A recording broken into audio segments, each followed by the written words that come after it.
Today is Wednesday, April 15th. And I'm calling to order the Town of Fairfax regular meeting for the month of April. And we'll begin with the Pledge of Allegiance.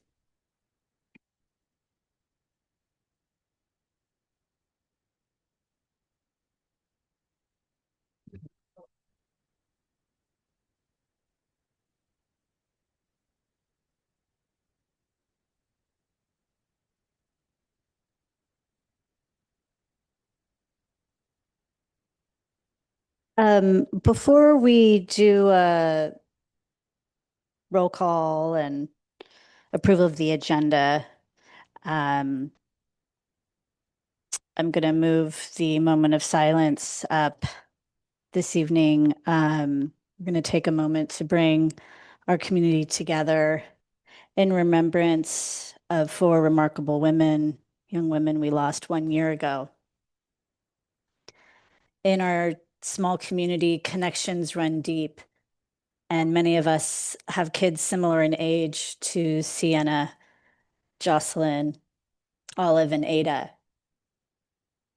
Our paths crossed in classrooms, on athletic fields, and at community gatherings. Each of these girls was deeply loved, and every family carries a grief that our entire community shares. We know healing is not linear, and we are still very much in the middle of it. There is a continuity in memory and love in the way these women shaped their families, their friends, and this community.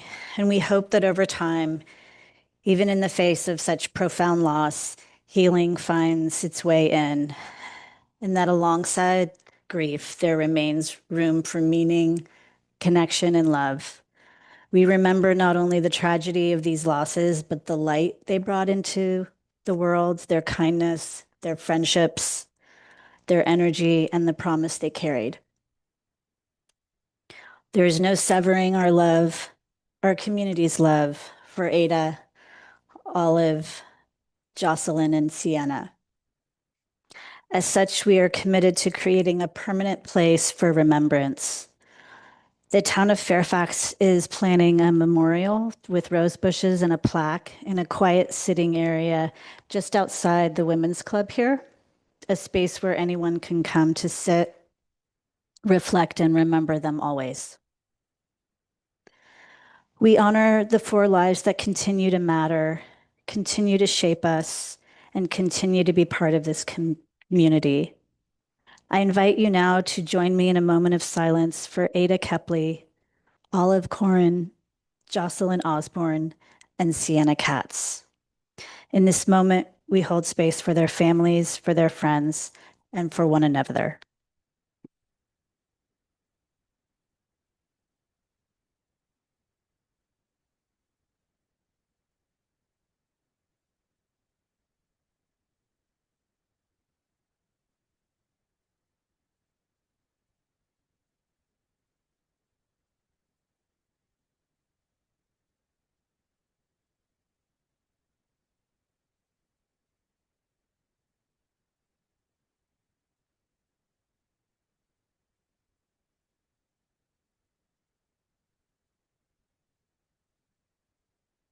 Thank you.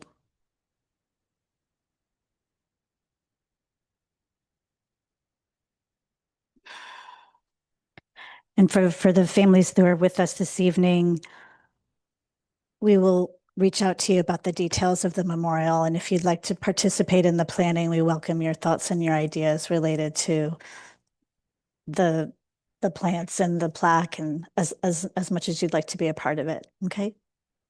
Thank you.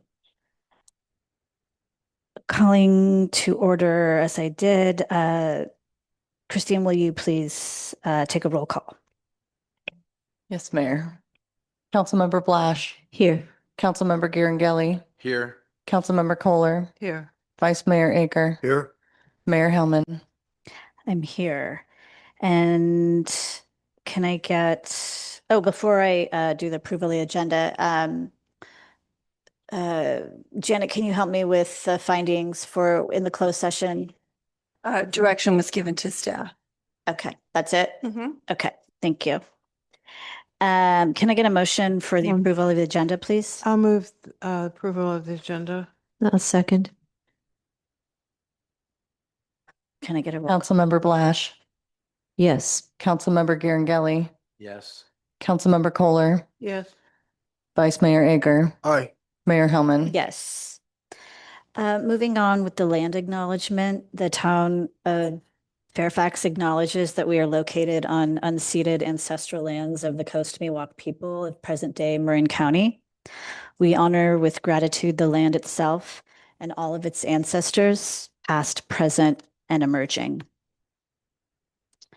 As far as meeting protocol, the mayor or presiding officer shall maintain order at the meeting. Council members share responsibility for modeling respectful professional conduct to effectively facilitate the meeting and encourage meaningful civic participation. All participants, including council members, staff members, and members of the public, are expected to engage respectfully. These standards apply equally to all viewpoints and forms of participation. To ensure all voices can be heard, disruptive behavior or other actions that interfere with the orderly conduct of the meeting is not permitted during public comment or council deliberations. Participants are asked to silence their electronic devices. Okay, moving on to announcements. Do any of my colleagues have announcements they would like to share? Just that the ribbon cutting for the tot lot is Friday at noon. Yes, I'm I looking think you'll be forward to there. that very, very much. And when is Take Back Day? The 25th? The 25th, yes. Town is hosting a Take Back Day. I don't have the details in front of me, but essentially what pharmaceuticals, electronics, right? Shredding Yes, paper. I do have it. Oh, great. Yes, so the Take Back Day is the April 25th from 10 a.m. to 2 p.m. E-waste, medications, document shredding will happen there, and you can also pick up free compost. Please bring your own bucket. Okay. I know there's also Chipper Days happening this month. I'm signed up. You can go to the town website to find when they're coming to your neighborhood. All right. Town managers report. Thank you, Mayor. I hope everyone saw the very positive article about Fairfax on the front page of the San Francisco Chronicle this Saturday, the 11th. I did also want to mention the Tot Lot ribbon cutting at noon on Friday, just outside our door here. We talked about the Take Back Day and Chipper Days. The registration link is on our town newsletter.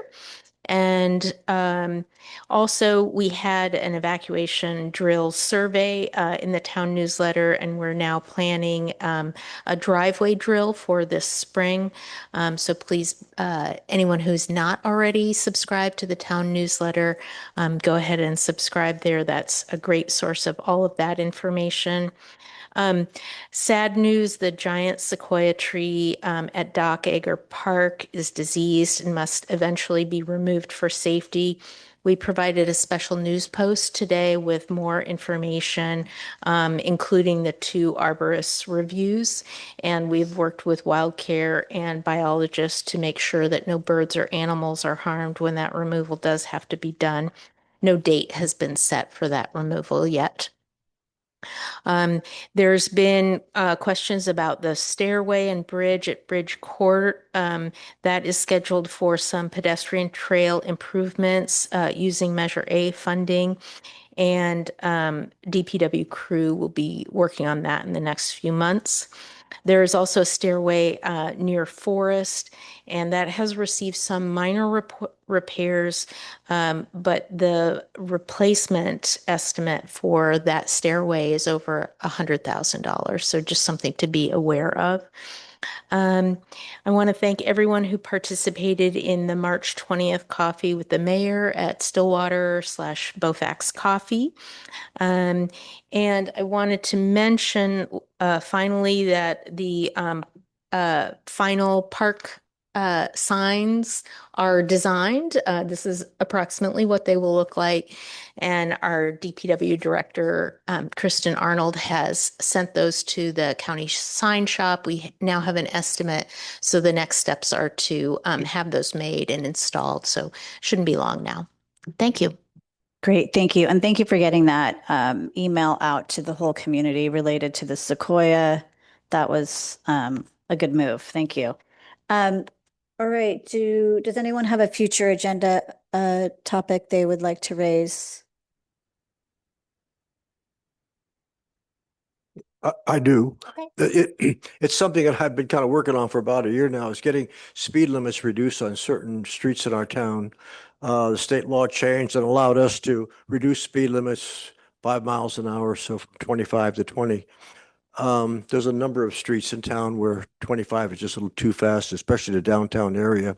And I've noticed I'm all over cities and towns in Marin County and Sonoma County, and a number of them are reducing their speed limits from 25 to 20. You'll see the new signs, 20 miles per hour, posted everywhere from Corte Madera to San Rafael to Novato. So I think we've got to get that on an agenda and talk about making our streets safer. Thank you. Okay, I know we're having the bicycle pedestrian advisory council, is that the committee report out? Is that coming in May? Is that right? Yes, I believe we have that scheduled Okay. for May 6th, and that was a Can we topic. co-join that topic then? Would that be acceptable? Sure. I'll put together a Great. memo and some photos of. Okay, sounds good. All right, now we are at the time for public expression, open time. This is the time for the public to address the council on matters not on the agenda. Each speaker is limited to 2 minutes. The council cannot take action or discuss items not on the agenda. If there are more speakers after 30 minutes, open time will continue to the end of the agenda.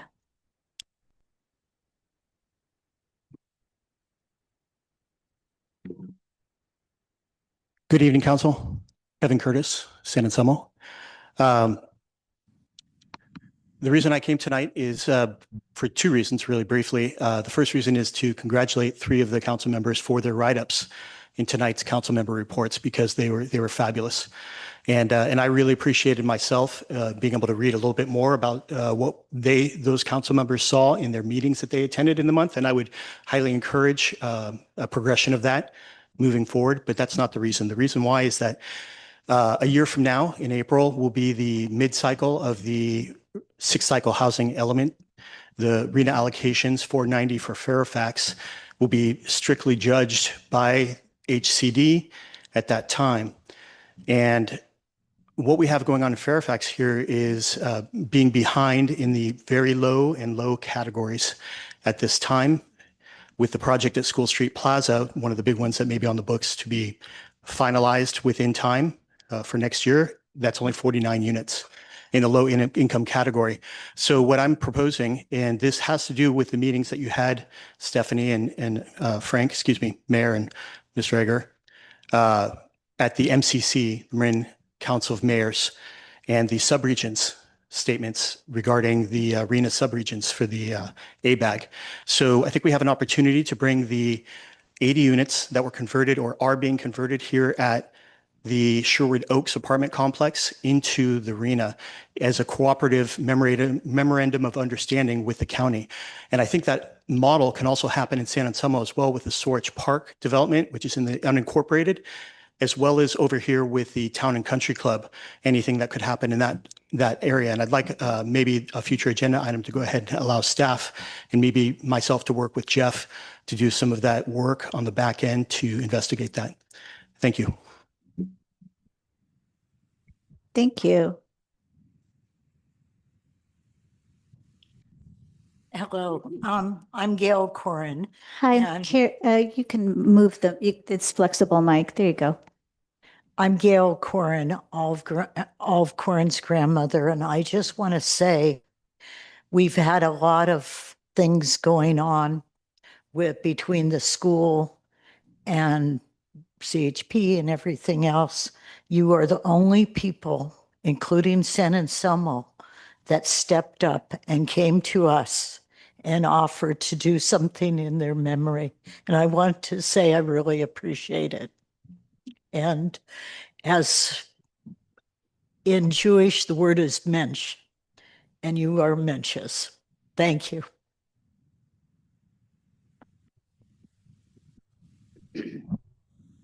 Hi, good evening. My name is Peg Minicozy, and I'm the mom of Sienna Katz. I'm also the principal at Manor School, and I want to echo what Gail shared. It was just such a demonstration of integrity and grace to invite us here tonight. We've been through a tremendous tragedy, and just being invited to a town council meeting makes us feel, I think, comforted and part of this community. I moved here in 2014, and my daughter and I lived in Deer Park while I was the principal at Manor. And I just always remember saying to her, "You are so lucky to grow up in this kind of community and be, a part of Fairfax and San Anselmo." And I just want to say that tonight is showing some of its best. So thank you, Mayor Hellman, for inviting us. And just simple things like this really mean a lot to us. So thank you.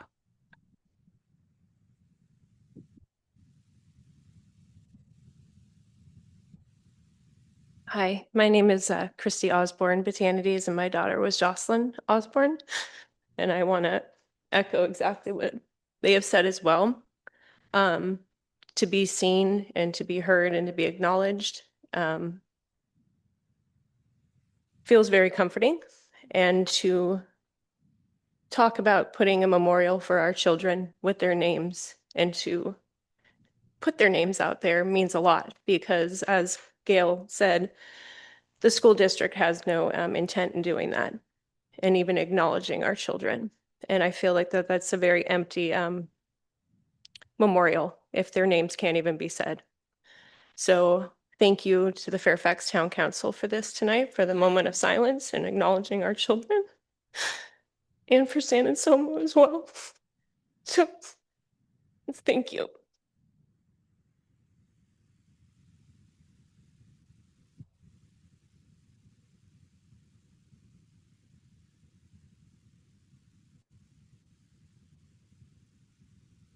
Hi, Todd Greenberg. I am a resident of Fairfax, and I'm concerned, very, very concerned about the false portrayal of the meeting records, many different meeting records, written records and video records. At the last meeting, the town's official record, when Councilman Girangelli was speaking, has been edited out.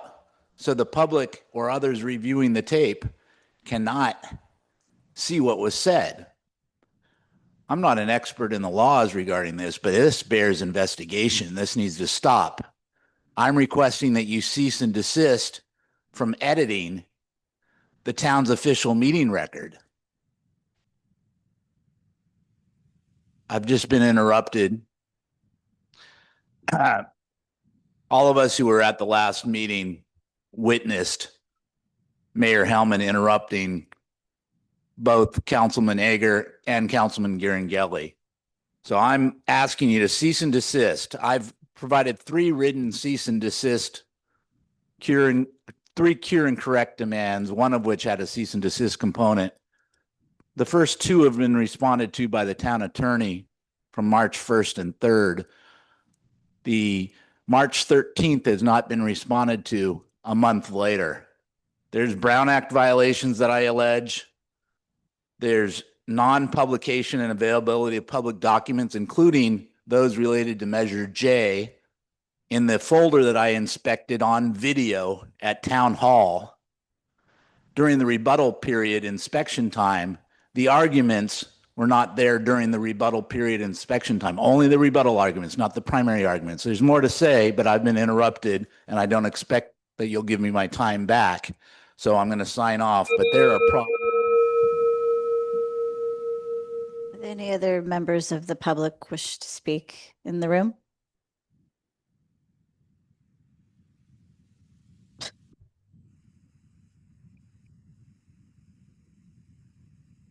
Go ahead. Hello, Council. Well, let's see. The previous speaker mentioned the video record. The video record was posted almost immediately. I was really impressed with that. That is later that same day. And I was here during the interruption, and the video captured most of that interruption if you haven't listened to it. So I would have to contend that the last recounting was not completely accurate. The first speaker, I would like to stand with that speaker about the idea that Sherwood Oaks should actually be part of Fairfax's low-income component, and that the town should attempt to do whatever transferring of those credits to our town, because not only is it in Fairfax, but the mayor at the time, or the council member, Curtrano, was instrumental in speaking at that hearing. I also, about the speakers regarding the memorial for the children we lost, I go through that side of West Marin all the time. And there's one time I don't think about them. So I think it's really fantastic that you're doing that. And then on the subject with Frank pointed out, the speed limits really need to come down. People go whizzing down Bolinas Road, Dominga, and it's very threatening. Thank you. Thank you. Is there any hands raised on the Zoom? We have 2 raised hands on Zoom. The first speaker is PJ, followed by Jody. PJ, you are unmuted. You may now unmute yourself. Hi, sorry, this is actually Megan. Megan. I am a Manor parent and also a Fairfax homeowner. I first wanted to send my my thoughts and love to the families here tonight. I think the memorial is such a wonderful thing that can be done for this community.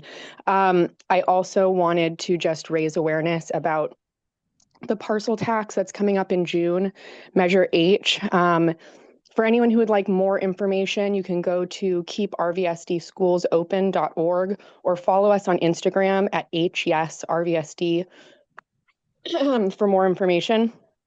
This is really crucial for us to keep all of our schools open and functioning. We are at risk of 2 elementary schools closing.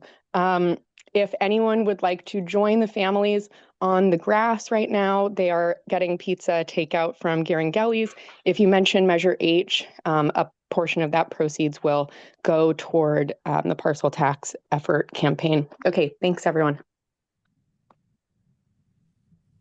The next speaker is Jody. Jody, you are now unmuted. You may unmute yourself. Good evening, Jody Timms, Cascade Drive. I too just, it's hard not to be moved, but appreciate Stephanie, the mayor, and the council for the support for the young women whose lives were lost and their families. I wish they were still in the room. I'm assuming they've left, but it's very brave of them to come, and I'm just very touched by what we've done as a town and how much it's meant to them. So thank you very much for that. I look forward to that little sacred spot outside the Women's Club. 2 other things I wanted to mention. One, speaking of council member reports, we have, I read those every month. I really look forward to seeing what you all are doing and how you're being accountable. We have one council member who rarely posts any report, and I just like to encourage him to do so, to please put down what he's doing on behalf of the town, so that we're all informed and understand his role.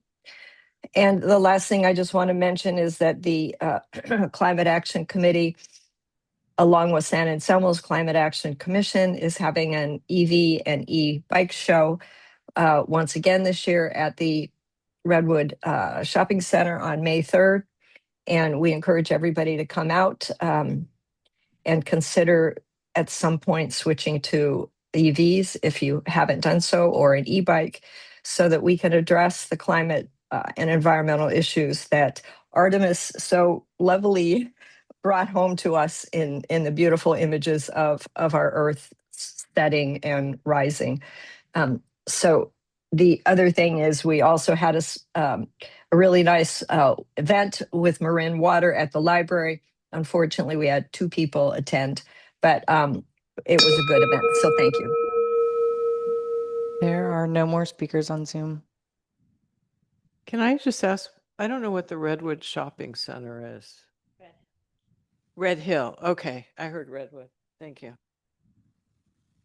Okay, moving on, or there's no more, oh, okay. Well, we did already have in person. Are you? Well, I think we're still within our 30 minutes. Sure, go ahead, Mr. Bill. I'd like to add that as you go and celebrate various months, I've been pointing out for several years that for some reason the Arab American month, which is this month, never gets mentioned. And again, this year, it's the same story. And one of these, I forget which of the two, is mentioned, is kind of out there, not known to most people. But I think especially in today's climate, especially if you're interested in what's happening environmentally, what's going on in the Middle East, aided by the US, is causing more environmental damage than anything that we're doing here. And as we know, that goes on. I think recognizing Arab American Month would be a good step to show that we're not slighting our Arab American neighbors here in Fairfax or anywhere else. Thank you.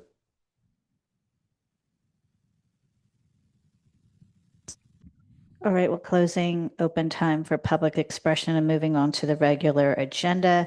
We have a public review, updated draft budget for the fiscal year 2026-2027. We have Michael Vivrette, our finance director. I presume you'll be presenting.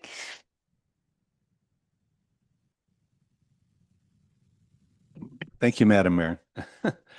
So 2 weeks ago, we had the first preview of the 26-27 budget at our budget workshop on April 2nd.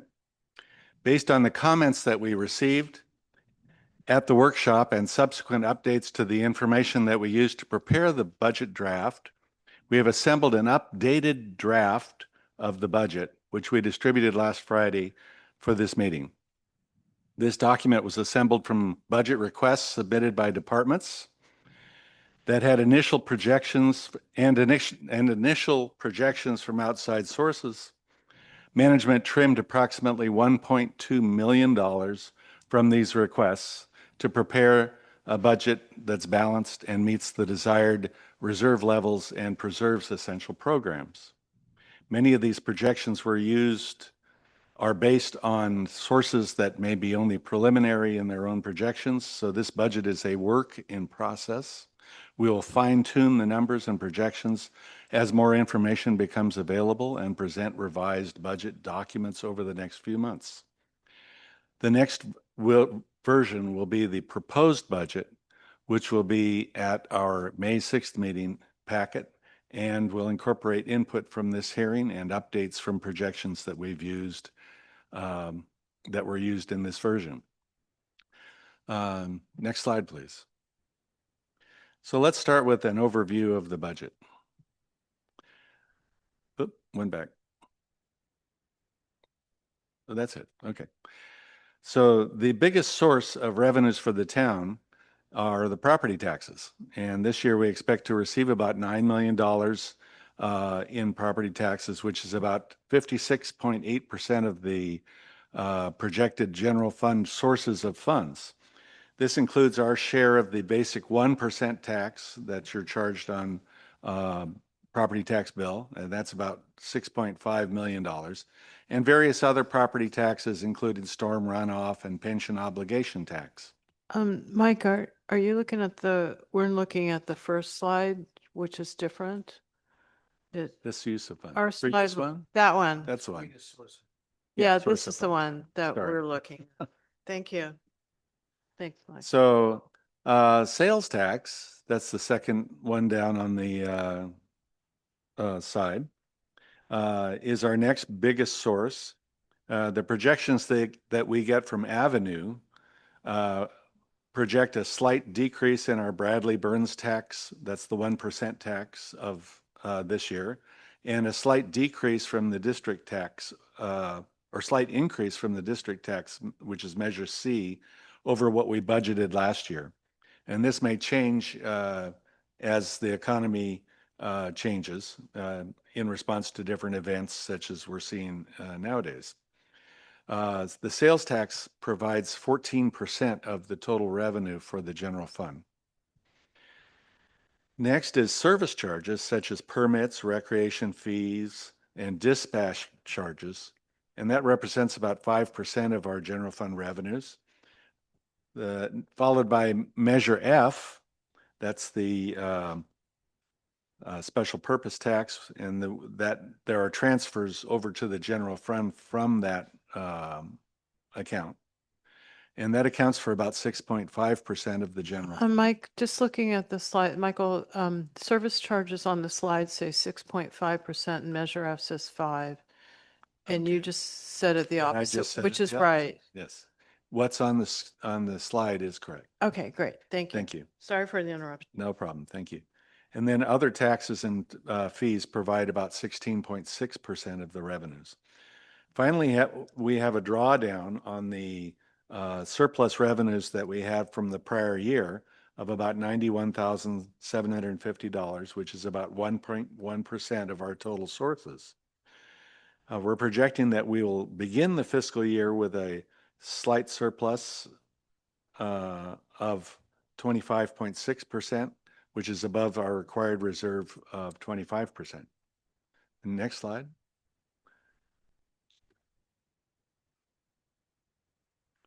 So this is our use of funds slide, and these are the appropriations that we have. And in this budget, we have about $16 million of appropriations. The biggest use of funds is for public safety, which is about 61.6% of the budget.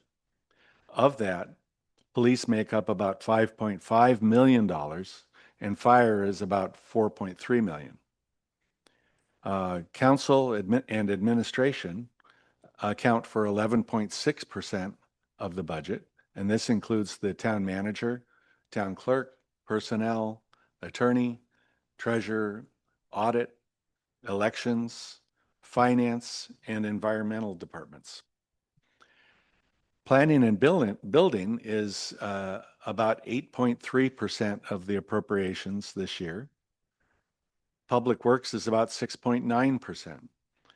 Parks and facilities and recreation and community services is 4.7%. And finally, non-departmental is about 7% of the appropriations for this year. Michael, on the slide, it says 2.7 for parks and facilities. I've combined those. I combined that with recreation. Oh, okay. Community services. Thank you. Slide 4.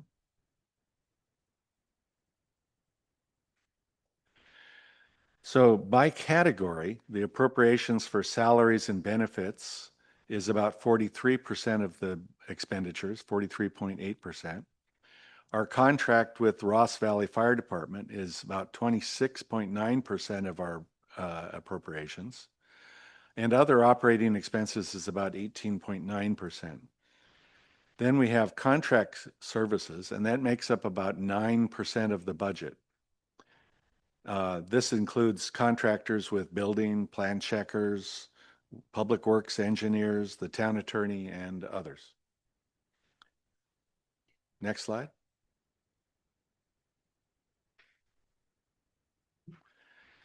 So this slide shows that our appropriations for this year for the general fund have increased by about 5.5%. So that may be of concern.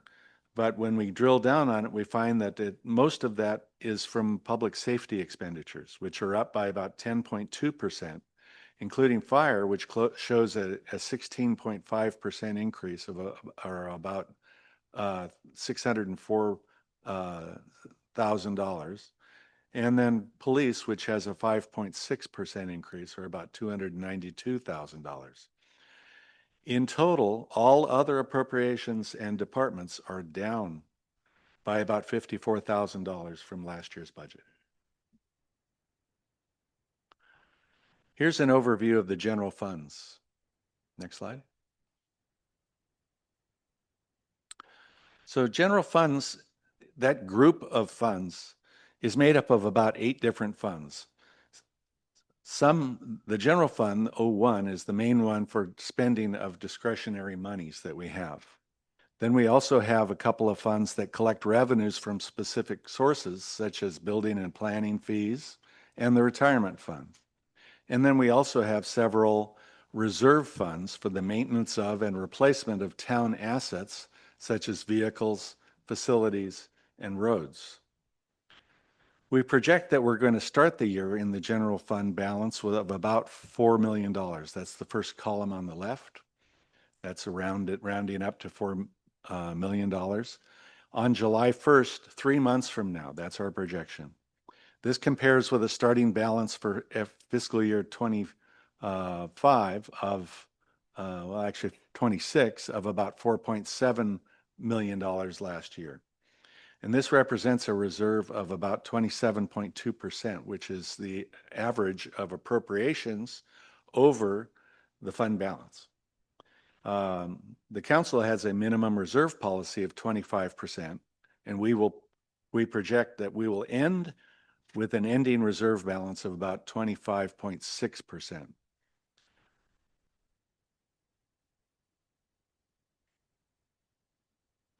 Let's see, I lost my place.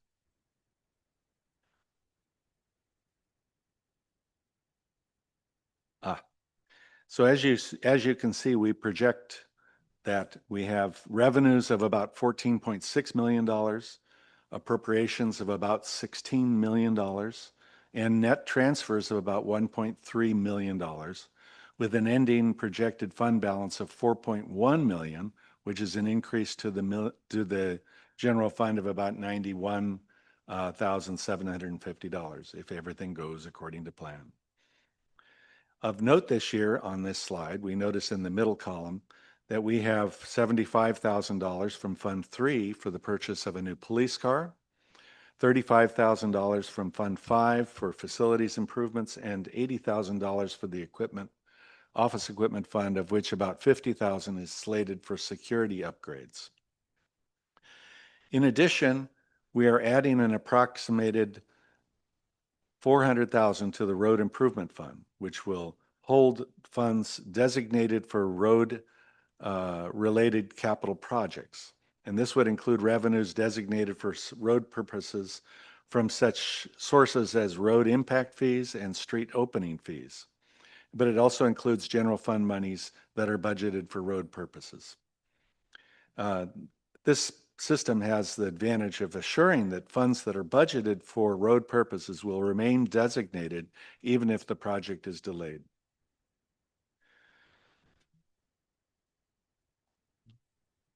I think that brings you.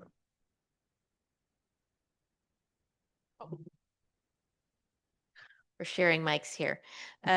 So the next slide shows, we just wanted to make sure you could find the different topics within the larger budget. And so this shows you the departments and the pages on which you can find their funds. And then I will go to the next slide.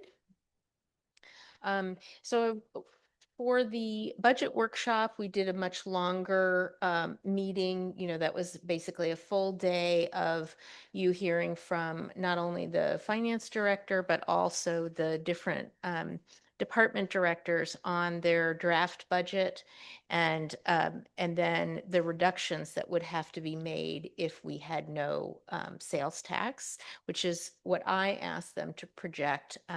That budget A was the budget that we're focusing on for this meeting and that we're planning to ask you to adopt. And budget B was a 10% reduction so that people would really understand what might have to be done, not what is proposed. So on this slide, what you see is that in the draft budget before you, which is budget A, it preserves the police department's increases based on the MOUs that the MOU that we've signed with the police union, their COLAs, the benefits, and then a minor increase in supplies for them.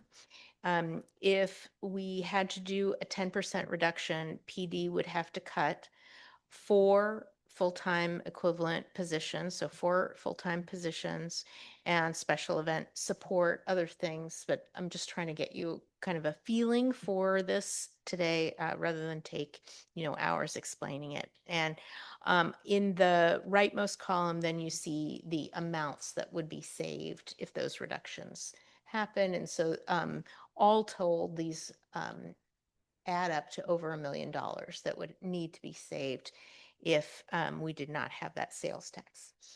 So in the planning and building department, the budget A that is before you preserves their current work.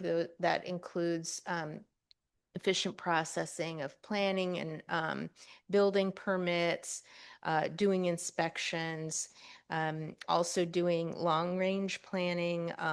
The planning department has been involved very heavily with the BPAC, which is the Bicycle Pedestrian Advisory Committee, and they have been able to get grants to fund some of the work that they're doing. If they had to cut by 10%, they would lose a position. There are currently 2 positions essentially open in that 4-position department due to retirements. And Heather, could you just clarify, because we've already gotten the BPAC grant, right? So what would be the grants that we would be foregoing? yeah, so we've also gotten grants for work on housing element and other element updates, and we wouldn't be able to pursue that in the future if we had to cut that position. That's a very good question. In the climate and environment department, that is a shared position. We only pay half of that position right now. And it does work including the climate action plan goals and working on that.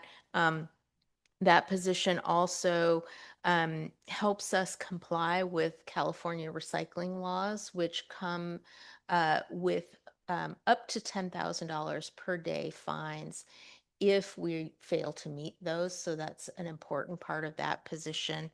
And that position historically being about 4 years that it's been in existence, has generally brought in grants well above the salary that we pay for that. And this year is no exception. So there is a $100,000 grant. We need to make a $20,000 match for that. If we had to cut that $20,000, we would not receive that $100,000 grant. And that grant for this year is for updating our HVAC systems, electrifying our HVAC systems in the police department and town hall. So also something that the council and the Climate Action Committee have been very interested in. In the recreation area, this budget preserves the wonderful events and art programs that they do, classes, etc. You've probably heard about the Mud Bus, which is an artist in residence program that also got a grant. If they were to cut 10%, both of the positions in recreation are already part-time, so they would lose hours and have to cut the artist in residence program as well as other programs. Next slide, please. And then in the administration, this includes finance clerk, the manager, the attorney. These functions are required of any town, and if we were to reduce 10%, then we would have to cut 2 positions, one in finance and one in the clerk's department. And that would delay reporting and reduce outreach that we're proud of right now, including the newsletter, et cetera. Ross Valley Fire Department, we are a member of the JPA, so we don't have direct control over the budget. We, the separate board votes for that budget, and we pay the bill when they send it. And so we're not able to cut that. And I want to just address one thing that I think some people have asked is if the sales tax is 7 or 8%, why did you ask the staff to look at a 10% cut? This is why, because if you look at that pie again of allocations, what we spend our money on as a town, the biggest slice of that pie is police, and the second biggest is fire, and all the rest are quite small in comparison. So it makes a big difference. And then going on to Public Works and CIP, that, those functions are extremely important, not only in just, doing routine maintenance and patching and taking care of our parks and repairing our buildings. If we were to have to cut that department by 10%, we would lose one FTE. That would be one of the 4 maintenance workers that's currently in that department. And that would cause less response, slower response, and we would need more contractors to do some of the required work.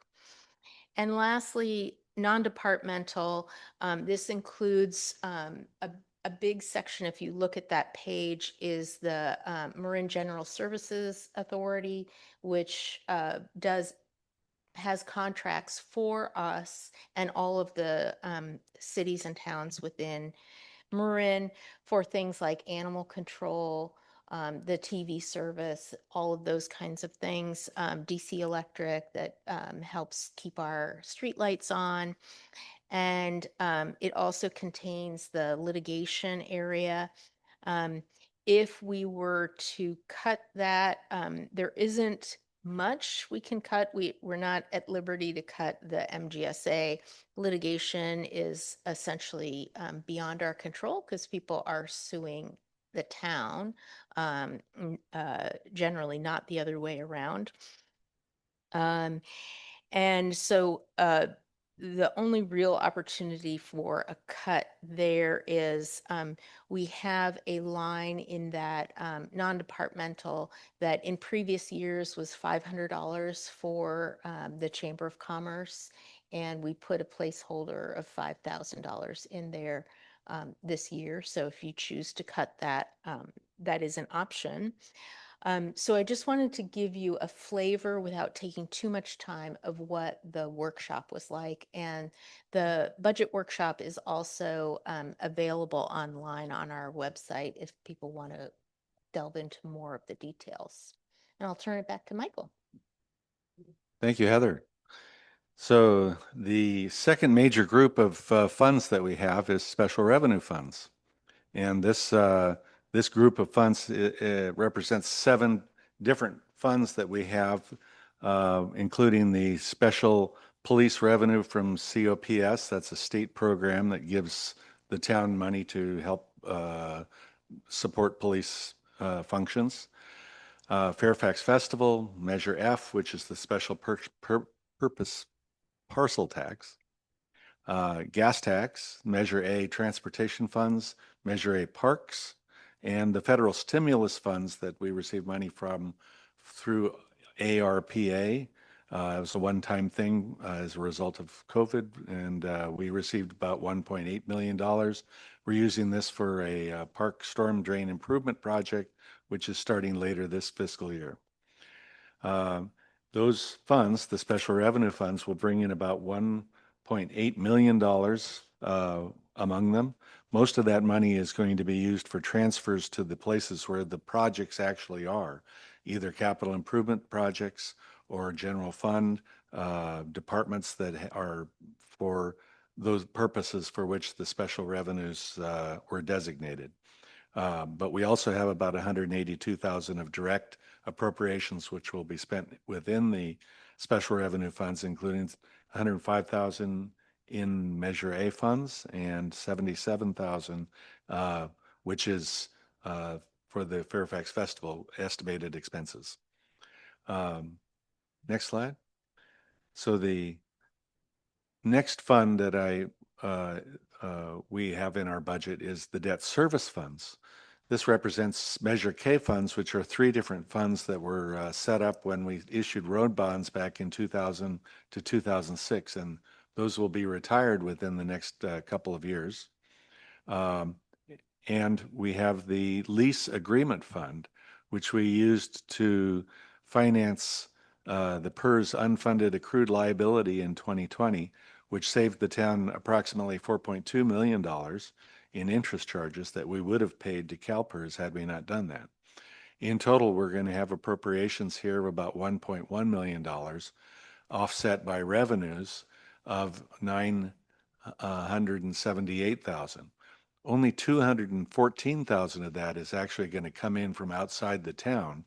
The other revenues represents the monies that the departments will contribute towards the payment of that fund because these PERS expenses are actually represented within the general fund departments for personnel that those relate to.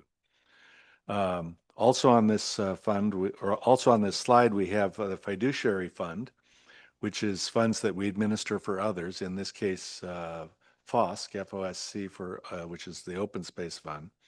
And for that, we will appropriate up to $4,000 to that group, depending on how much they spend for their own fundraising activities. Next slide. The last slide that I have within the groups of funds that are being budgeted is the capital improvement funds. We have three different capital improvement funds. Within those funds, we have about $5.1 million of CIP expenditures on 27 different CIP projects allocated. The revenues for this fund come from grants that are either provided in advance, such as the ARPA funds, or through reimbursements, which means we have to spend the funds and then request reimbursement for those funds. And then we also have transfers from special revenue funds, such as gas tax, and transfers from the general fund. We estimate that the revenues that we'll get from reimbursements, et cetera, direct advance payment of grants, et cetera, will be about $1 million. And we'll have transfers in from other funds of about $1.6 million. Next slide. So this year, our capital improvement projects are about $5.1 million, which is slightly down from the budget that we had for last year. These monies are going to be spent on road projects of about approximately $542,000, which is primarily a slurry seal project that we have in mind. We have the fire station 21 improvements. That's $1.6 million, which was provided from a loan that the county made to the town to be able to do this project, which we will pay over a 5-year period from the general fund, starting this next fiscal year. And the storm drain project on Park Road, which is going to be approximately $1.9 million and is funded from monies that we've already received from ARPA, with a deadline of the end of next year for being able to complete the project. Isn't it a deadline of the end of this year? Next Kristen, isn't the deadline? December. I misspoke. It's the end of this calendar year. Yeah, thank you. It's in next fiscal year, but in this calendar year, yes. So finally, last slide. Do you want to do this or do you want me to do this? Okay. Finally, we have here options for being able to generate the additional funding that we might want to consider should we decide to do extra projects to meet the needs of the community. More roads, whatever the projects that we might want to raise more money for. These include sales tax increase. We have the option of being able to increase the sales tax by 0.25%, and we're considering that at the moment. Increasing fees. To do increase of fees, last time we did a fee study, the council decided that they weren't going to charge all of the fee recommendations that were in the fee study at the time. And what that means is that we're not recovering our costs when we do plan inspections, other things like that, because the fees are not fully covering the expenses that we've got.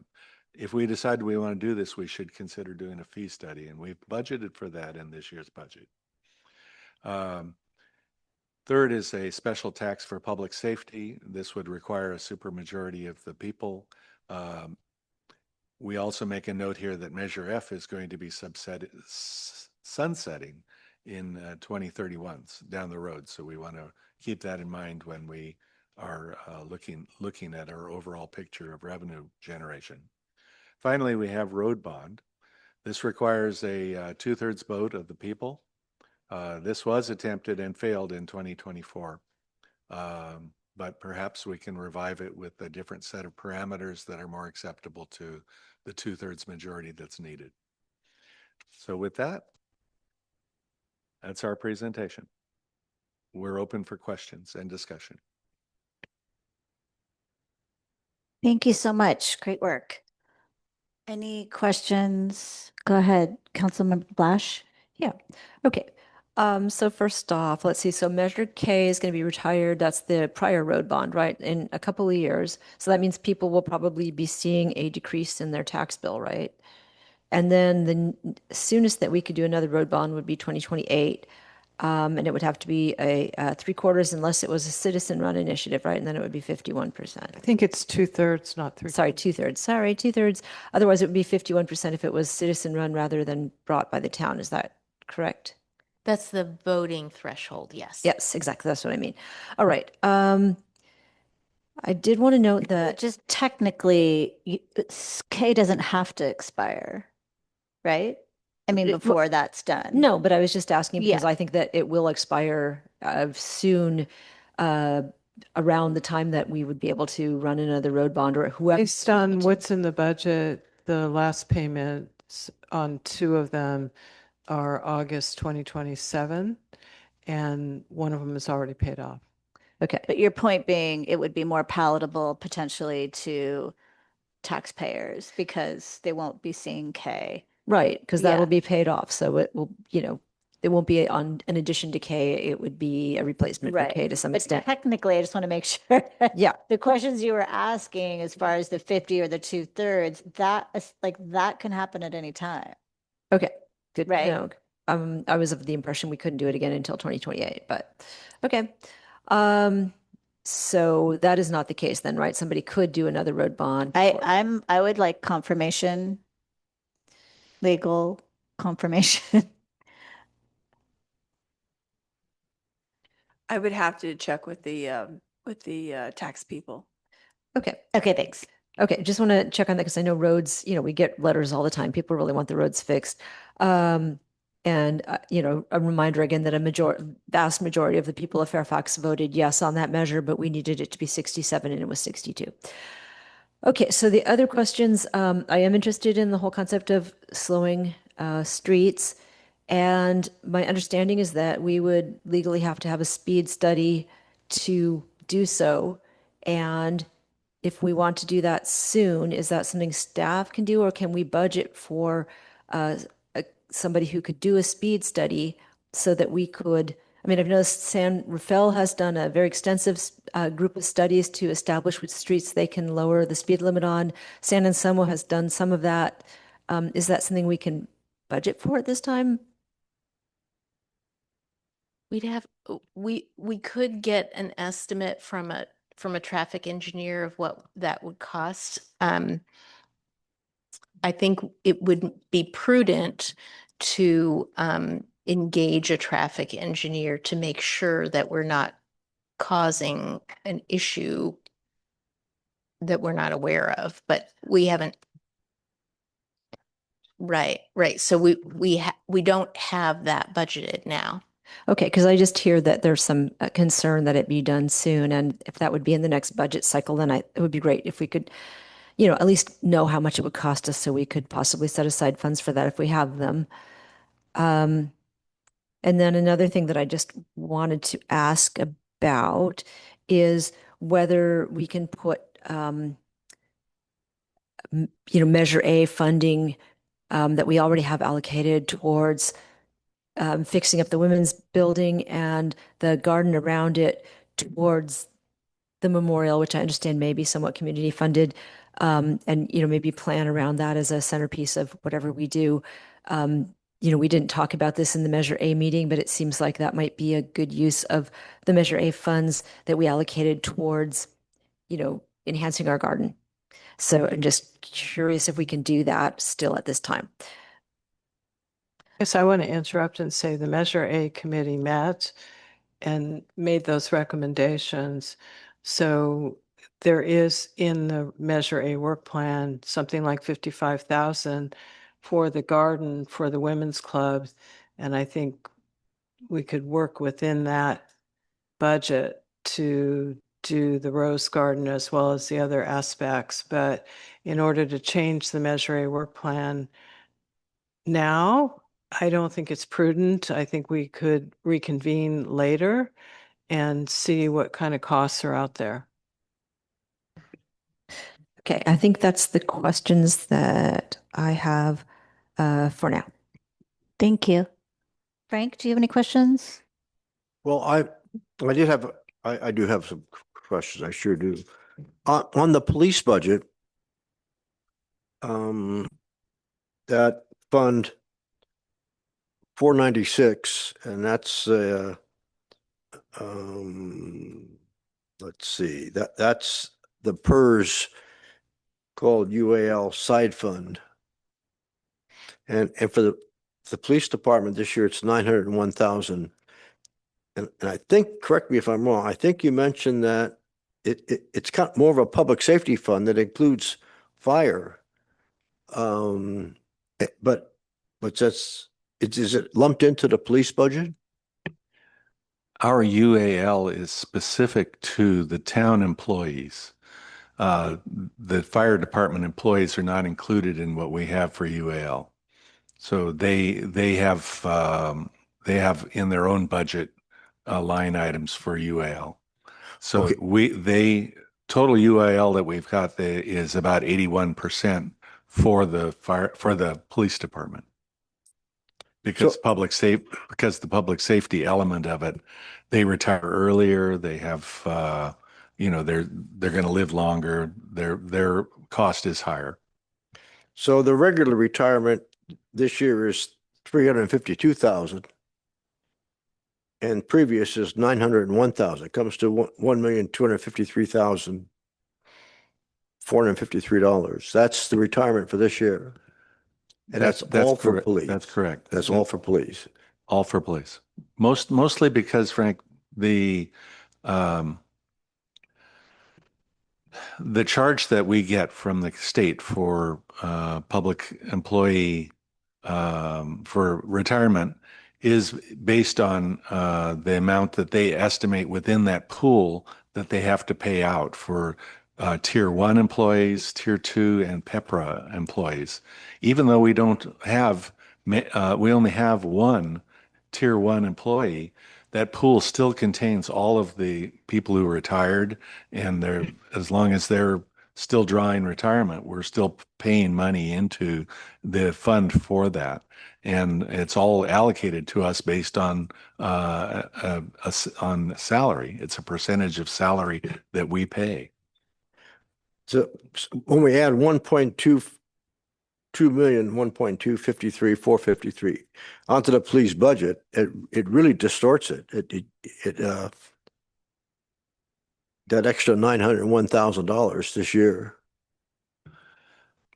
We had a choice of being able to take all of that UAL and just put it into non-departmental.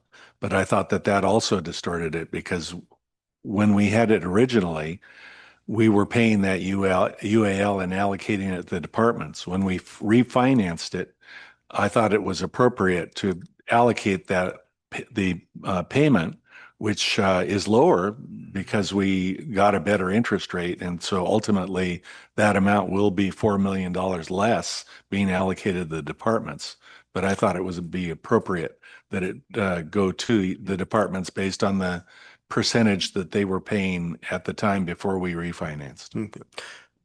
But for the Ross Valley Fire Department, they've got a number of retirees also, and are we picking up some of that also through how we're paying Ross Valley Fire?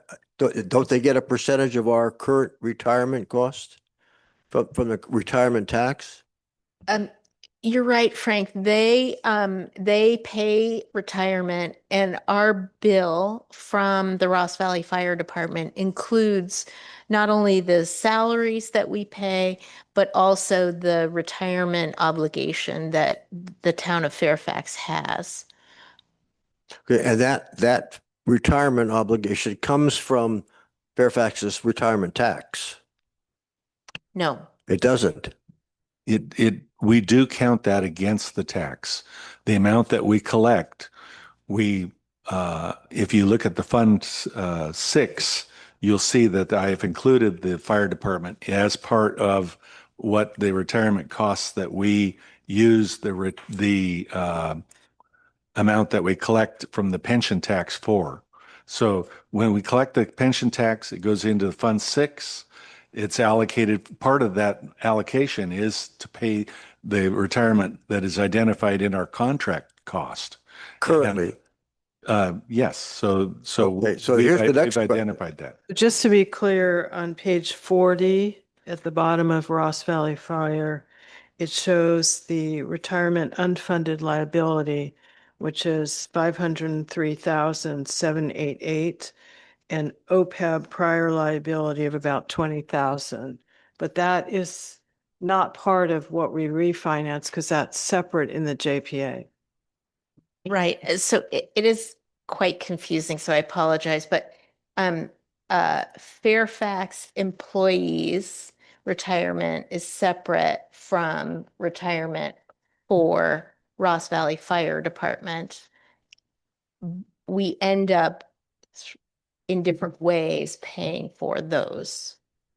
So I'm just trying to make sense of the back retirement that we have to make up.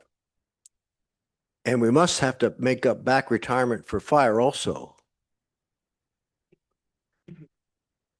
That all gets passed through to us by the fire department. They pay all of their employees.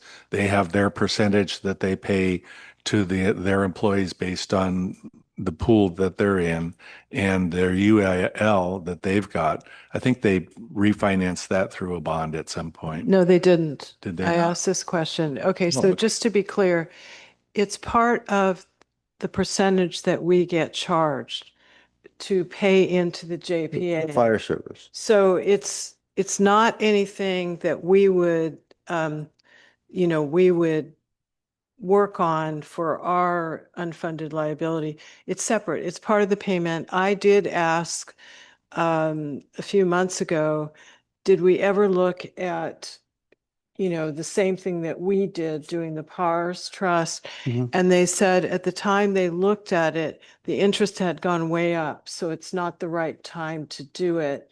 And so they said they would keep a watch on it to see, because we pay a certain percentage, something like 23 point something percent into the JPA.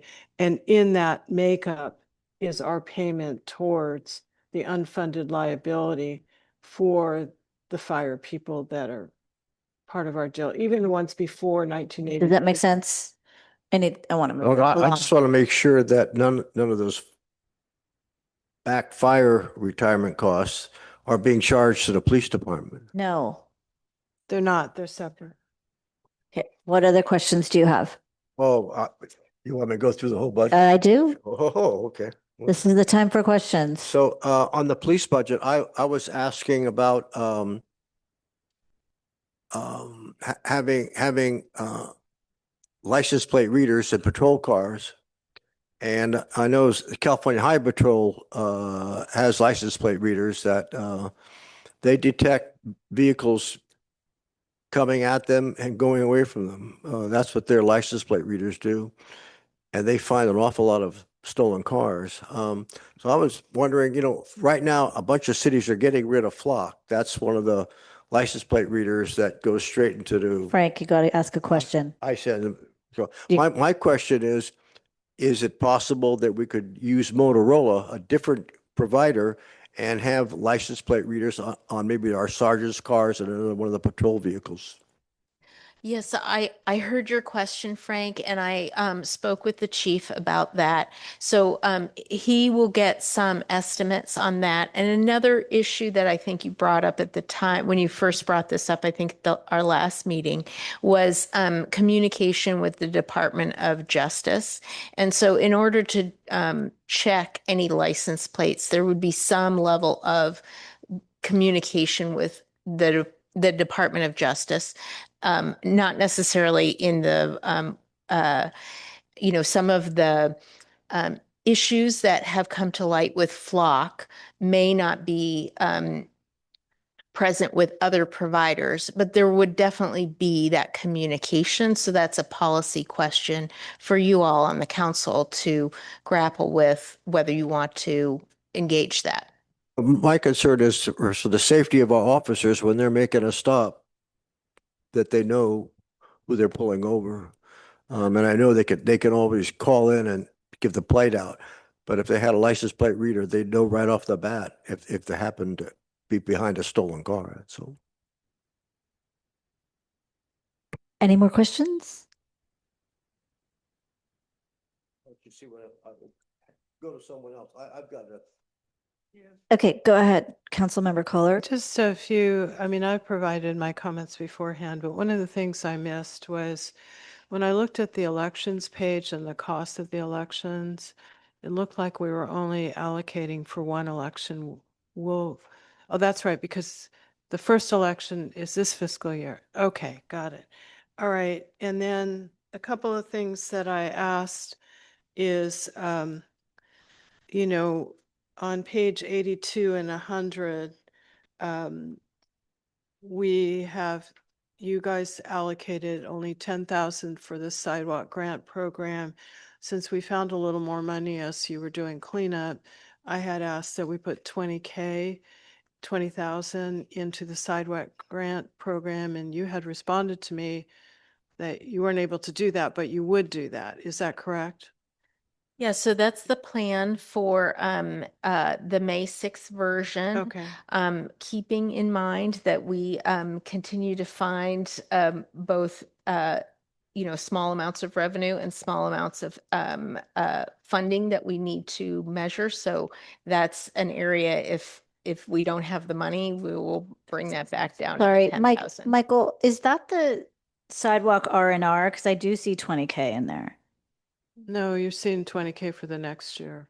And at least when I Well, looked I'm at looking at 20. page 82. Oh, It's at Well, it's 10K. 20K from 27 Right. forward, but And there's 10K in there. right. So what I was assured when Right. I asked the question beforehand that it would go back to 20K for Okay. next fiscal year. And then another question, minor or small. On page 66, it talks about security upgrades at 10,000 and there's a note at the bottom that says 50,000. And you guys told me that it's supposed to be 10,000. Michael just in his presentation said the security upgrades are 50,000. So that's page 66. It sounds like it's either 50,000 or 10,000, but Michael's presentation said it was 50,000 just now. I heard that too, and we'll circle back on that. I believe that's 10,000. Okay, let's make sure we're clear on that and make sure we have enough money for that because that's pretty critical. We don't need to be one of those places that gets hacked. And then I had a couple of questions that I sent you guys on things. One of the crosswalks that looked like you were diverting funds, and another area that I don't think we should repave that's not an arterial or collector and not an important street. So I'd already sent those questions to you if you could take a look at that. Thank you. Councilmember Garanghelli, do you have any questions? I have some comments. And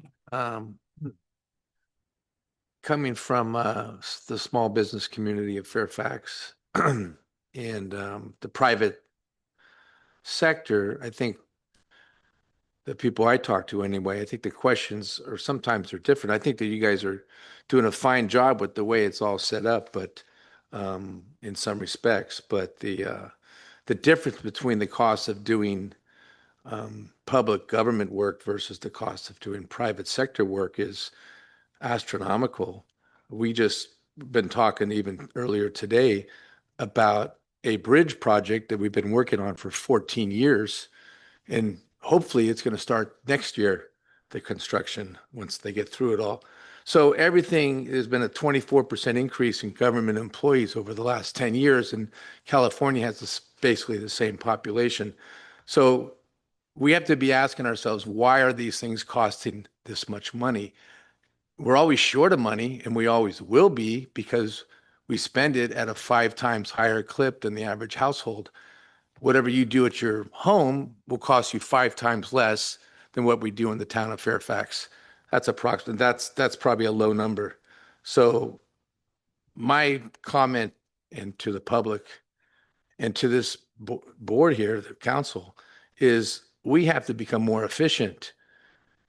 We are outgrowing the pace of our town, the people that live in it, and it's not sustainable. Every business, everyone else in the world has to live within their means, but except the government. And we need to do something about that at some point. So that's my comment on it. It's ridiculous. So a home costs $1 million, but moving some furniture around at the firehouse costs $1.6 million. That's not even the real estate. Anyway, it's outrageous, and that's the problem. That's the problem. It's not anyone who works here's fault, but the system is wrong, and we should be doing something to fix it. Thank you. Open to your suggestions as to what those might be, but Frank, any more questions? Yes, I do, please. Thank you. On the fire budget, for the payment, repaying the county loan, we had 315,000 at the first budget go around, and it's gone up $51,000. The 315,000 number was one that I had been working with all the way up until the point at which we made it a $1.6 million loan. And 315 was still up here. Okay, so the 1 point, so that's it. Is that what we'll pay an extra 51,000 each year for 5 years? Approximately. It's a loan that I had originally that is based on a declining balance. So it's going to have equal payments until the loan finishes. So see, what I'm seeing is that we're going to pay an extra, we'll pay, and I'm saying not extra.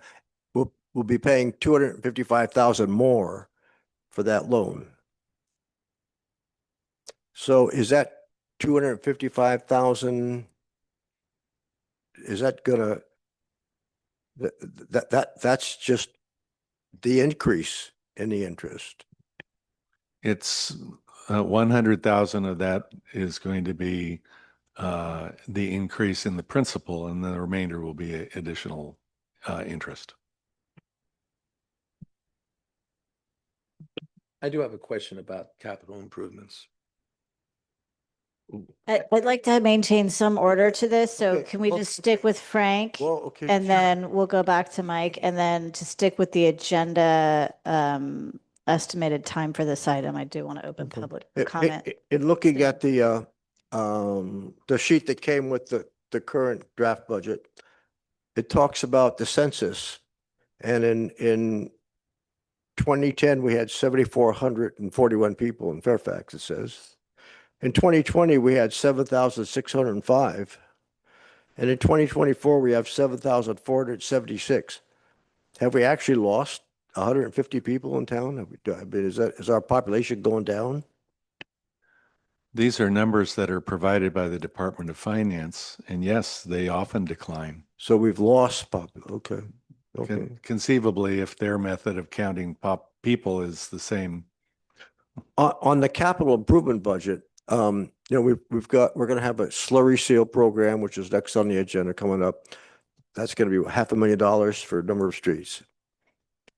One of the worst streets in town is Center Boulevard between Pacheco and Pastore.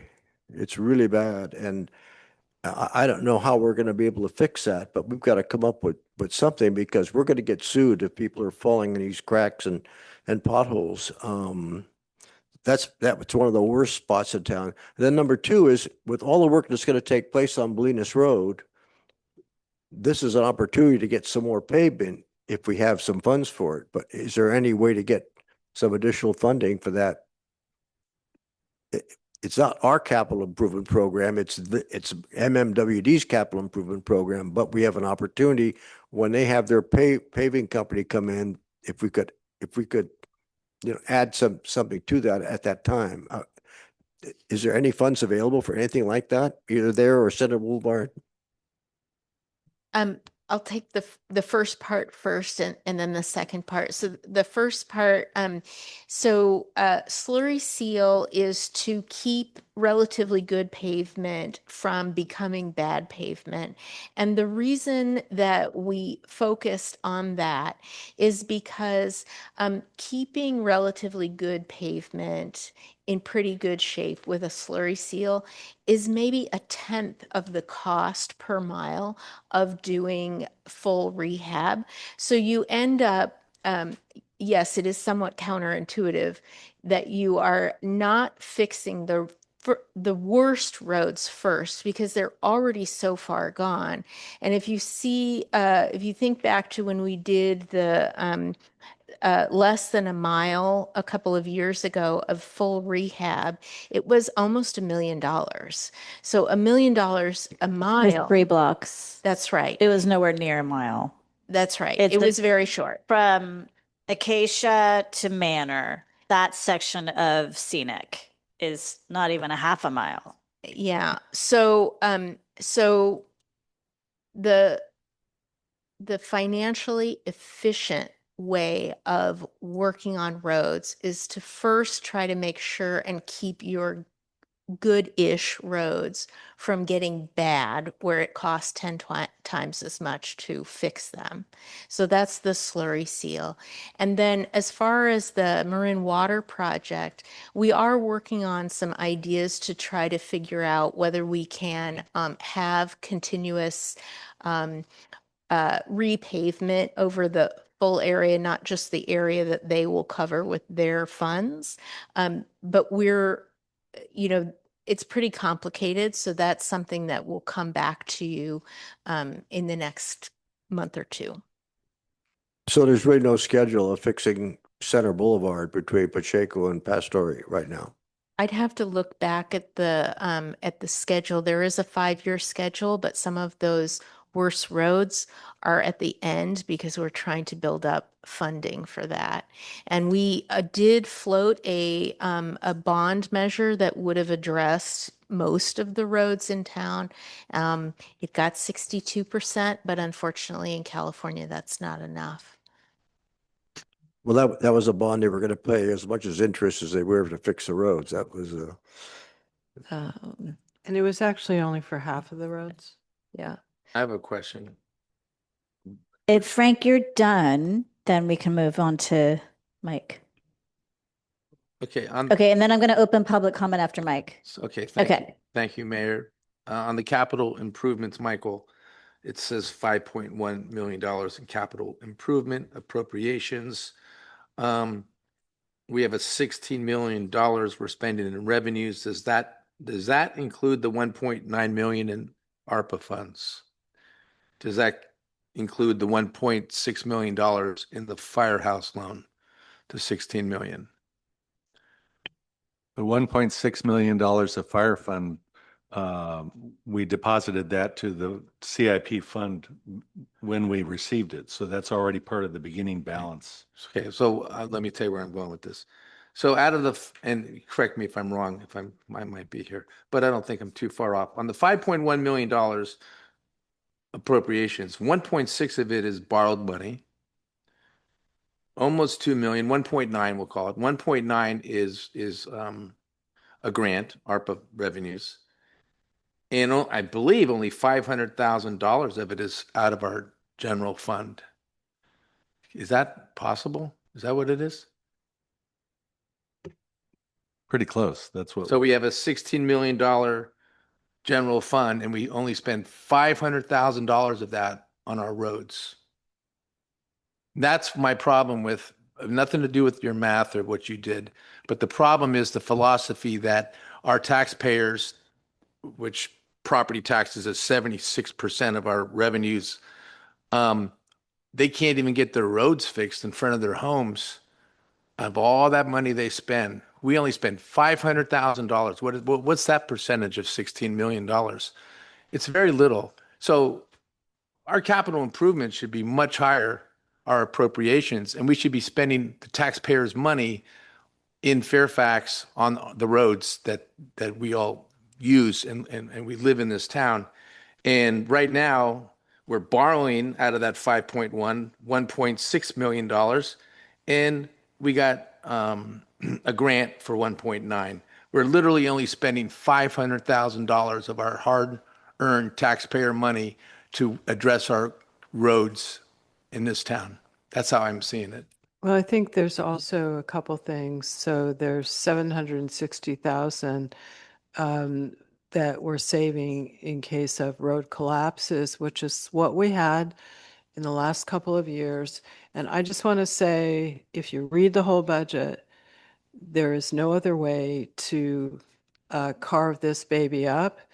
And some of you ran against the road bond. That the bottom line is, if you look at all these bond measures, interest is a lot. And even when you guys did Measure K, and it was never intended to deal with all the roads, we're still paying for that. Thank you very much. So, you can make speeches, but I can make speeches too. The slurry seal is something that will help us preserve some of the goodish roads. I love that term, but I think Mayor wants to go to public comment. And I don't know that that's accurate because the funding for pavement is in different places, not just CIP, correct? Well, yes, and we classify, where do you stop as far as a road? Like, is a bridge a road? It is, but it's not in the road fund, as an example. Or a retaining wall that holds up a road is typically not in the road expenses. So I guess what I would just point everyone back to is Given the environment that we're in, with the money that we have, we are really trying to squeeze out every dollar for service to the Great. community. There is 3 presentations from Pavement Consultants. I would really recommend you watch those presentations, Mike, because we learned a lot, and there's a scientific methodology to fixing the mediocre ones. If you just focus on the terrible ones, you're just swimming upstream. So none of us are pavement experts here. And we had a failed bond measure. Larkspur did it. Santa Fe's doing it. I mean, it's the only funding vehicle. And until, the community comes to term with that, we're going to be where we're going to be. So you can criticize all you want, but, and if you want to find 2 million, 3 million, what the consultants told us is that we need $40 million. So if you want to find $40 million out of a $15 million, I'm glad my comments have sparked so much interest, well, but it's just nonsense, frankly. well, that's your opinion. Okay, My we'll opinion is open I public run comment free now. enterprise businesses, and we have to live within our means since you were pressing me on it. And yes, I think I've already found it, quite frankly. You found And- 40 million? No, I didn't say that. Okay, well, let us know when you do. But- Thank you. But I- Open public comment time. Thank you.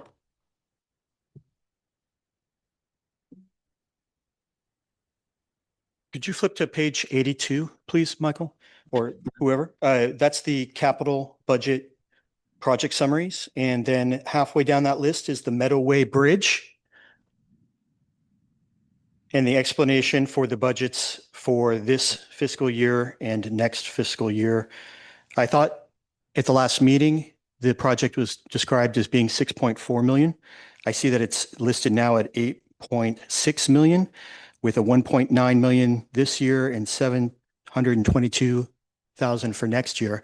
It points to page 91 for that project for a descriptive, but when I turn to page 91, I just can't find the Meadowway Bridge. I see Azalea.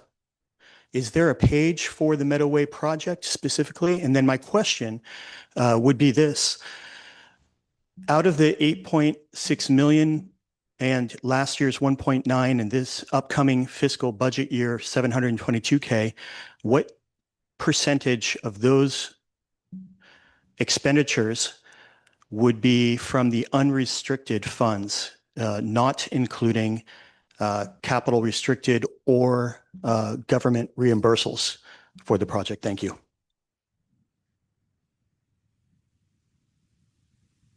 Hi, Jim. I get actually quite furious when we start talking about roads. As we know, I live up on Bay Road, and I don't know if anyone has ever come up there. I was the individual that they were building construction up the street, and we cut construction companies loose, cement trucks, overloaded trucks, ripped the road apart, cracked my retaining wall, and I had to turn into almost an unreasonable individual to get the town to fix the road in front of my house. It was $50,000 for about 100 yards or 75 yards. And even during that process, and I listened to the road pavement professionals, and the only reason I have some experience with this is my nephew's a road engineer that builds overpasses and things of that nature. And I had to fight the town on not just putting a Band-Aid on the fix of just carving off the original asphalt. And we had to take up the deep asphalt, because what we're doing is we're putting a Band-Aid on these problems. We talk about $1 million for the road, but we're just ripping up the asphalt. We're not ripping up the old original road that's cracked. So we did that on my street. You paid $50,000. And now all of a sudden the road is already pulling apart. We talked about construction fabric. The construction fabric wasn't put on the road, so the road's pulling apart. So then we try to maintain it, and we don't even maintain the road. We don't even follow up and do maintenance on these roads. So now we have cracks, we get capillary saturation, and the road's ripping up, and it was only put in 4 years ago. Also, just on the cost in Marin, I don't want anyone to ever lose their job, but take a look at Marin County. Marin County, I know some people that work there, they're having major issues of overtime and the management and the inefficiencies there. People are making hundreds of thousands of dollars in overtime with Marin County at the jail and some other places. And if you take a look at that, I do like the fact that we're taking a look at other towns, because I've dealt with Public Works Department. I get 15 more seconds? Sorry. I've dealt with public works departments up and down this entire state, and I've seen public works departments and planning departments that are incredibly inefficient. And I just wonder where can we get some efficiencies here? Thank you. Thank Because you. it doesn't seem efficient. Thank you. Mark Bell, Fairfax. Telling a fellow council member that what they're saying is total nonsense. God, it seems to go against the first meeting that you were mayor at, Mayor Hellman.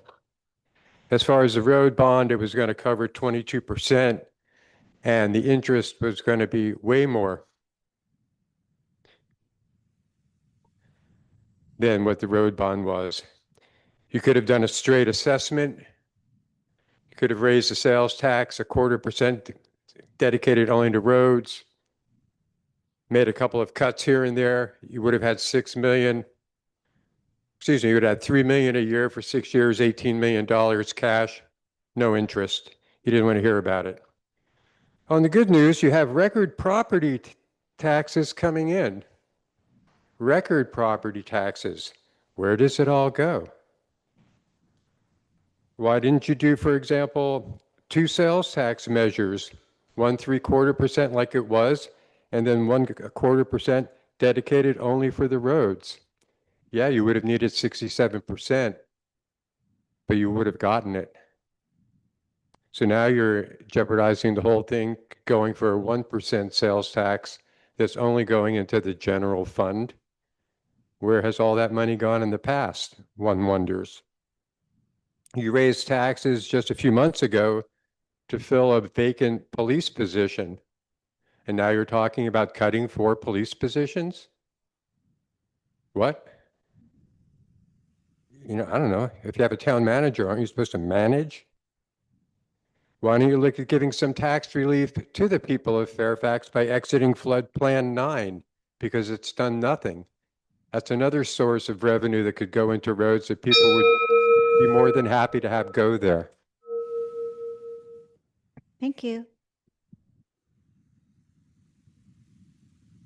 Todd Greenberg, downtown Fairfax. I want to echo the last speaker's comments and again question the questionable presentations that go on here and the questionable editing and sculpting of the public record and gaslighting that continues. Risk is a 4-letter word that many people don't seem to understand. This town is repeatedly risking public funds and has no limitation process on its legal expenses. We're on track to spend over $1 million per year, which isn't presented clearly in this budget. How are you to make budget decisions if you have to hunt and peck and guess at what the total legal billings are going to be or anticipated to be? Why not be upfront in the presentation to the public? Why hide things in the non-departmental category? Why? This has been asked repeatedly at multiple meetings. So on the budget item, I want to focus on one additional point. The town budget material should not function as a one-sided Measure J support messaging.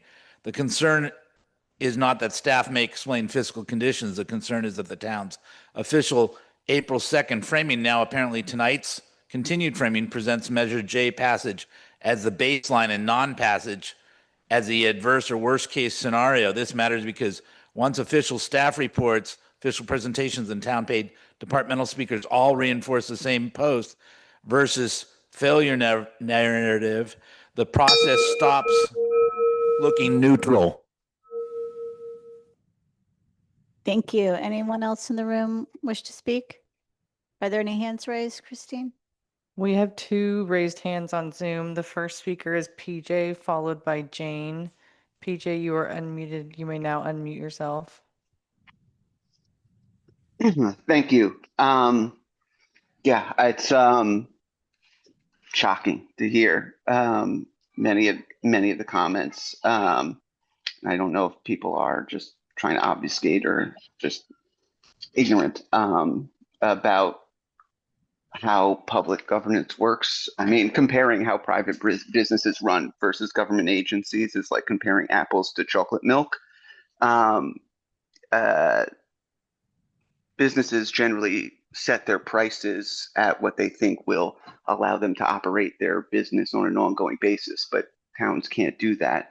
I can't imagine a single business that would still be operating in this town if they had to be capped at charging their customers 60% of what they were charging in 1978 plus 2% per year. It's insane. And I agree that, funding the roads via bond measure is a terrible solution, but it was the only one we had. I would hope that many of the people who are pointing out the extraordinary interest expense in road bond measures would support funding it by straight taxes instead, which are much more financially efficient for the town and its residents because you're not paying the costs of raising the money itself, or even pushing to repeal our completely anti-democratic Prop 13.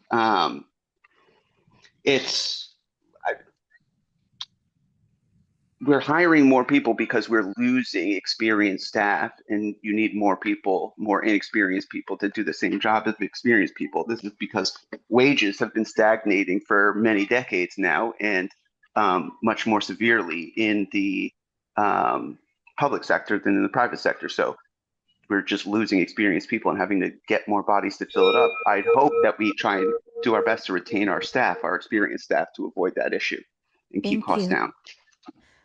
Next speaker. The next speaker is Jane, followed by Anna. Jane, you are unmuted. You may now unmute yourself. Thank you for taking my call. I don't know enough about the budget and expenses to speak on that, but I do know a great deal about common civility and good manners and responsible behavior. And for a sitting mayor to insult a fellow council member by saying their thoughts are ridiculous is shameful, terrifying to think that that is what our government in our town has come to. I'm ashamed of you. Goodbye. The next speaker is Anna. Anna, you are unmuted. You may now unmute yourself. Hello there. So my name is Ana Medina and I'm from Masmasa. And I'm here because I would like to support the budget for the Chamber of Commerce. I'm supporting the 24,000 that they are asking. I think all the businesses around the area that are part of the chamber are feeling the support that it was much needed on these last years. So, and it's really important to have funding to support the chamber and bring more business to the town. And that way we can have more revenue, and also paying our business licenses is crucial. Something that I will say that right now the Chamber of Commerce was helping a lot on sending reminders and all of this. So it's my intention only to express my support to the Chamber of Commerce right now. Thank you. There are no more speakers on Zoom. Okay, thank you. Moving on, are there any other comments anyone wants to make? Yeah. So I just, Councilmember Blash. Councilmember Blash. Oh, I'm sorry. yeah, sorry, she can't see both of us. So I did, want to say, yeah, we should be courteous to other council members. I know it gets really impassioned up here. I see people yell over each other. The mayor is supposed to facilitate the meeting, and yes, we should not denigrate the comments of other people. I agree with that. What I wanted to say about the road bond quickly is that what people are not taking into account when they talk about the interest on the bond measure is the interest that nature and time takes on our roads, increasing the costs by sometimes up to tenfold. So I think that that is something that gets lost in this conversation, is that every year you let the roads degrade, the more exponentially expensive it's going to be to fix them. So I just want people to keep that in mind, that it's not like they stay in a fixed position or a fixed state. and that state is going to always cost the same amount of money to fix, we're leaving future generations with a huger and huger bill as those roads degrade while we, scramble around and, try to get $5,000 or $10,000 here or there to fix the road. So I just want people to keep that in mind when they talk about the interest on road bonds. Everyone is looking for a way to fix our roads, and unfortunately, we get woefully little money from the state, from the county, from the feds to actually fix our roads. So it's a real struggle, and I think it's a struggle all across California that other communities have dealt with by road bonds and taxes. I did just want to mention something about, the person who brought up the issue of legal costs. I find that complaining about legal costs is extremely disingenuous if you are also causing the legal cost to happen. And so I just want the public to be mindful that, all of the Public Records Act's requests, all of the cure and correct letters, all of the somewhat false Brown Act accusations that our staff has to field is really astonishing and largely generated by a small number of people and incurs a lot of legal costs. So if you want legal costs to go down, stop making legal costs happen. We complain about legal costs going up, and yet, I warn people that while passing an anti-camping ordinance might be desirable, it would cost a lot of money in legal fees. So, if you want something, you might have to end up paying legal fees for that item that you wanted so badly. And we did, in fact, spend over $100,000 on that. We've had in the last year a referendum to repeal our safety element based on, I think, a misguided belief that it would somehow block development. That's legal fees. We had a lawsuit by a former mayor trying to block School Street Plaza development. I mean, whether you agree with that or not, that's more legal fees that the town has to field. We had a recall attempt. There was some, legal involvement in, just fielding that.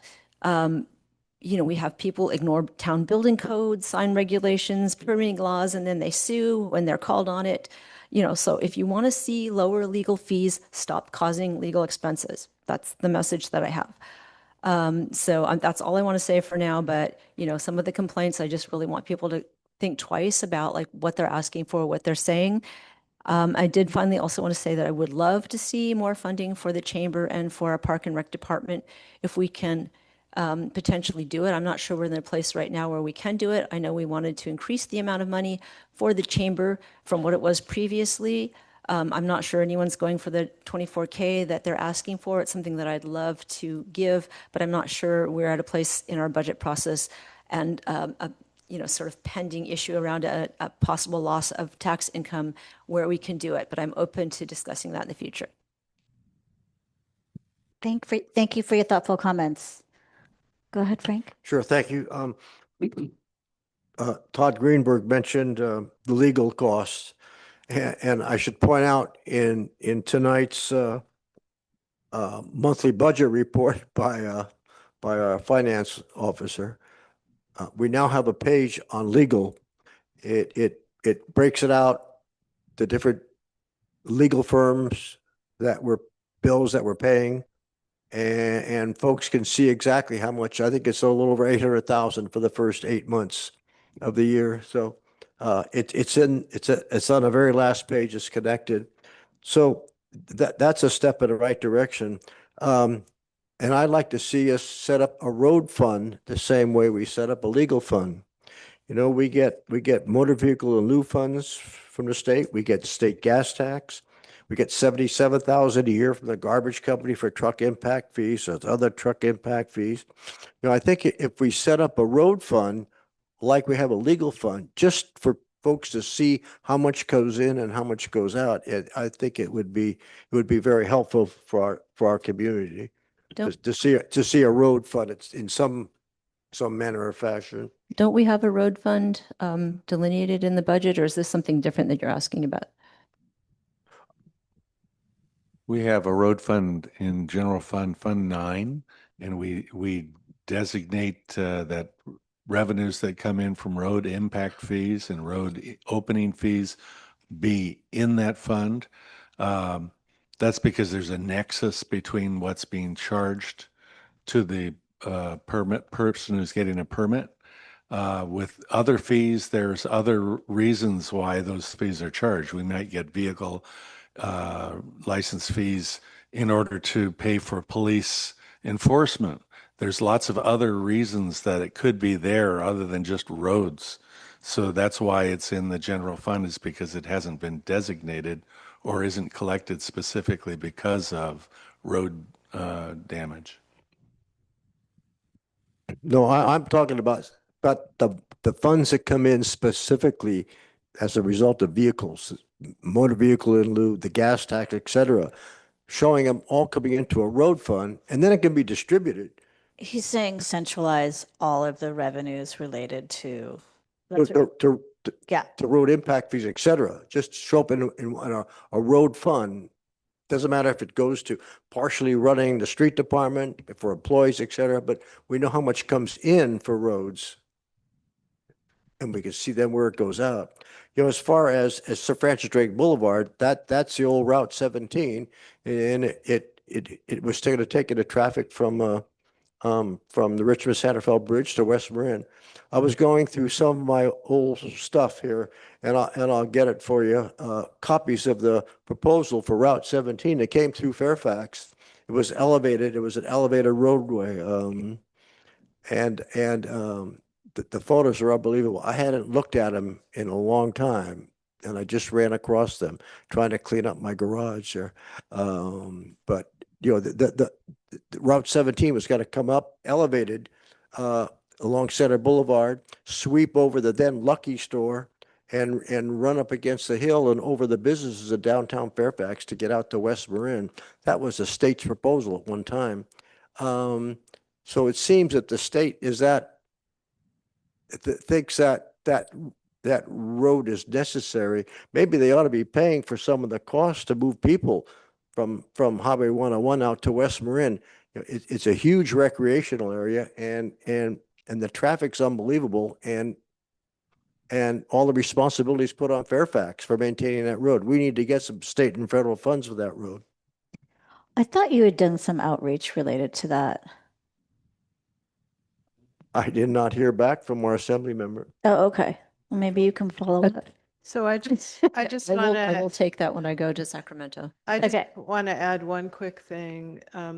Measure K was, the first issuance was 2000. That was folks that are on this council that have been here for a while.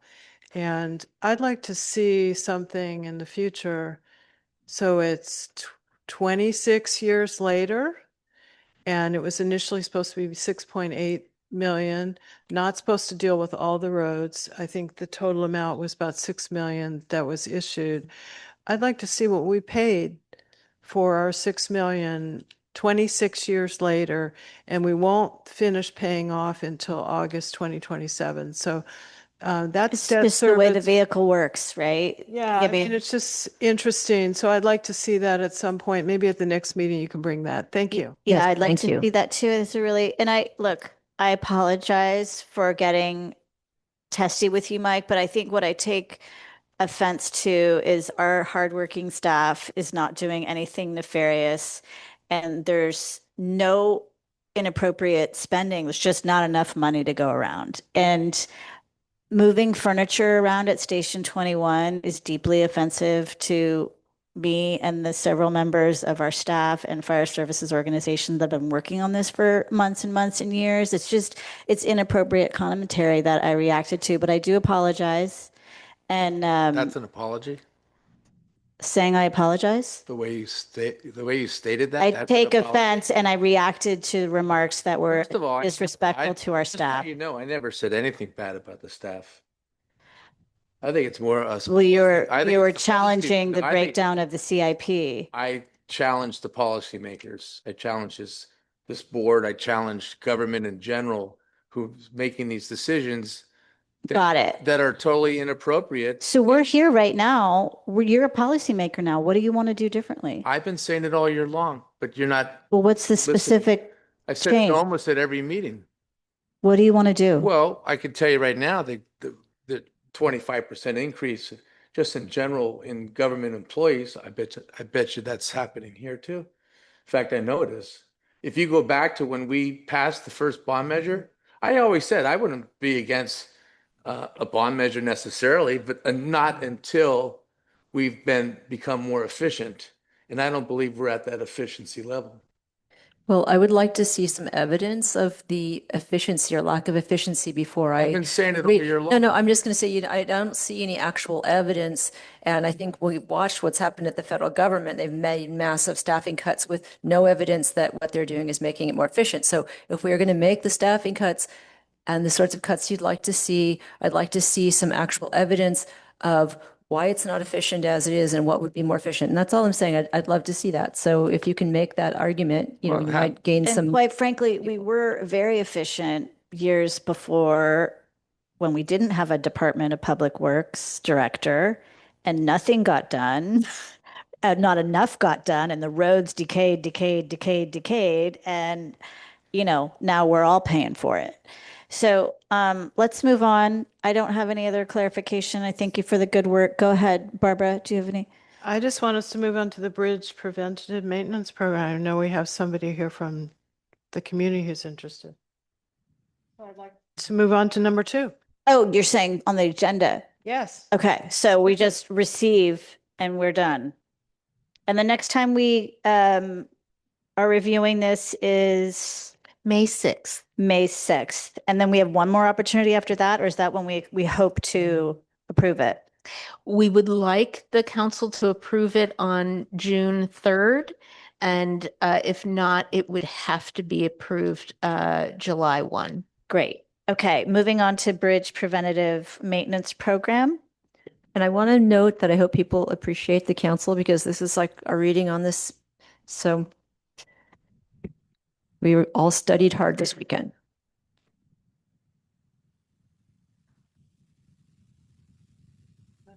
Kristen?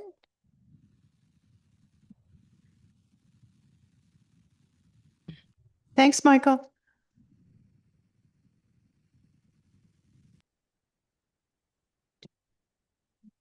Karen?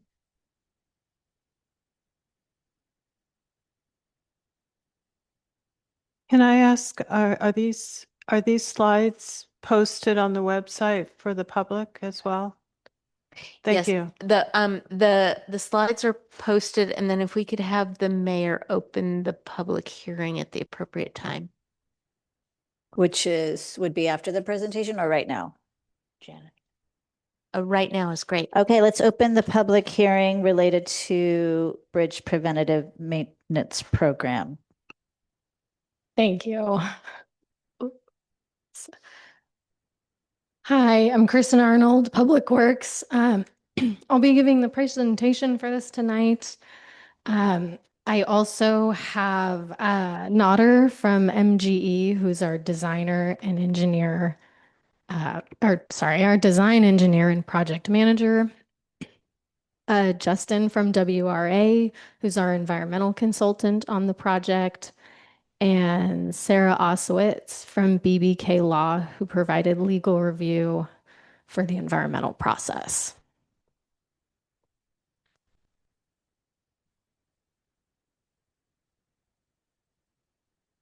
Just for a brief background on the project, the Bridge Preventative Maintenance Project includes work on 3 bridges: Canyon Road Bridge, Bruce Road Bridge, and Marin Road Bridge. Around 2012, it was determined that these bridges require maintenance, and the overall goal of this project is to extend the useful life of the bridges and delay replacement for a significant amount more time.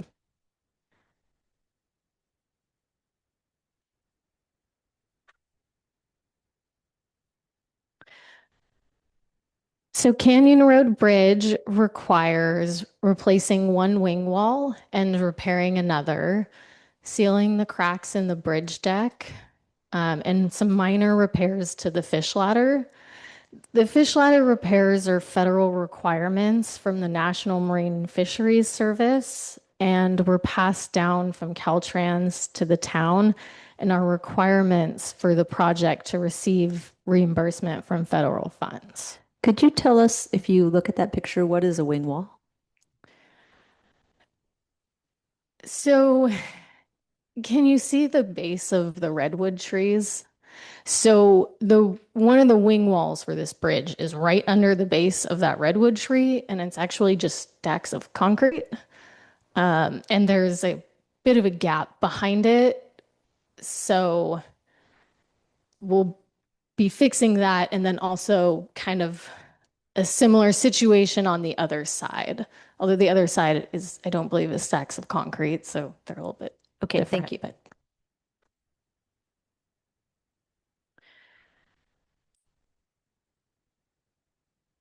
Spruce Road Bridge requires sealing the deck, repairing the expansion joints, and repairing the concrete balls on the underside of the bridge. And then, Can you say what a spall is, please? Excuse the ignorance here. no. So like generally concrete is flat, but when it starts to spall, it's like little pieces of concrete start coming out. And a lot of times that's when you'll start to see like exposed rebar.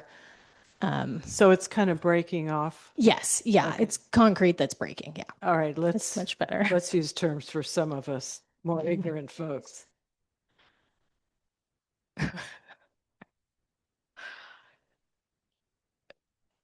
Wait, did I talk about Marin? Yes, yeah, okay. Marin Road Bridge. We'll also be repairing a wing wall here and then the rock slope protection around that wing wall. We'll be repairing structural damage to one of the other wing walls, and then we'll repair some of the concrete that's been breaking off on the underside of the bridge.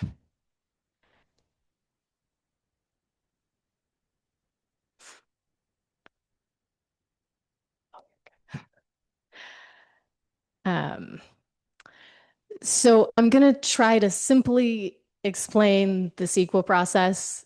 There are a lot of details to it that I am likely leaving out, and it's just for simplicity to give hopefully a easier explanation. So every CEQA process starts with a project. Once the project scope is defined, the town begins the environmental review under the California Environmental Quality Act, which is CEQA. Some projects are exempt from CEQA, but if a project is not exempt, for example, if work occurs in a sensitive area like a creek under a bridge, the town will prepare an initial study. The initial study looks at how the project could affect the environment and determines the appropriate level of review, which will generally either be a mitigated negative declaration, an MND, or an environmental impact report, which is an EIR. For the bridge preventive maintenance project, the initial study found that while the project may result in environmental impacts, those impacts can be reduced to less than significant levels with mitigation measures. So an example of a mitigation measure is not working in a creek during the wet season. So you only work in the creek during the dry season, and that helps protect some of the fish that can be in the creek and some of the other wildlife. And there's more to it than that, but just a brief one. So for this project, wait, I said that already. So based on this analysis, preparation of a mitigated negative declaration was determined to be the appropriate level of environmental review under CEQA. Thank you.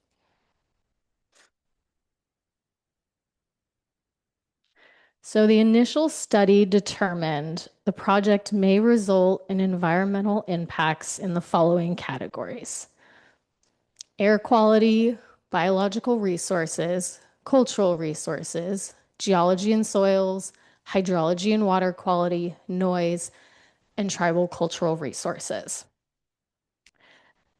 The ISMND, so the environmental review document, determined that all environmental impacts can be mitigated to less than significant levels with mitigation measures in place. The ISMND includes a mitigation monitoring and reporting program specific to this project to ensure that environmental impacts are mitigated during construction.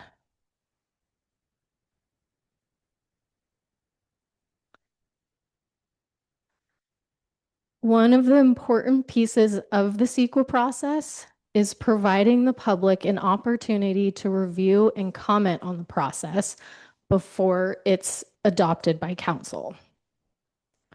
The draft ISMND was circulated for a 30-day public review period. Letters were sent to residents who were most impacted by this project, and a notice was advertised in the Marin IJ. Staff received 2 letters with comments related to Canyon Bridge. However, the final ISMND includes responses to these comments, and no significant changes to the project occurred based on the comments.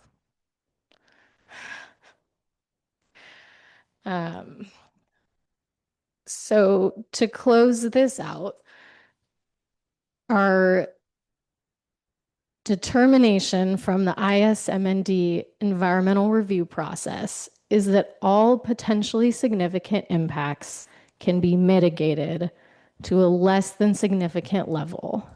And there is no substantial evidence that the project will result in significant environmental impacts with mitigation in place. So with that, staff recommends adopting the ISMND, the Mitigation Monitoring and Reporting Program, and approving the project to move forward in the design process. And take any questions. Any questions from the dais? I've got a lot of questions about the report. Yes, I do, and objections to it. So Now is the time. now is it now the time? Yep. Okay.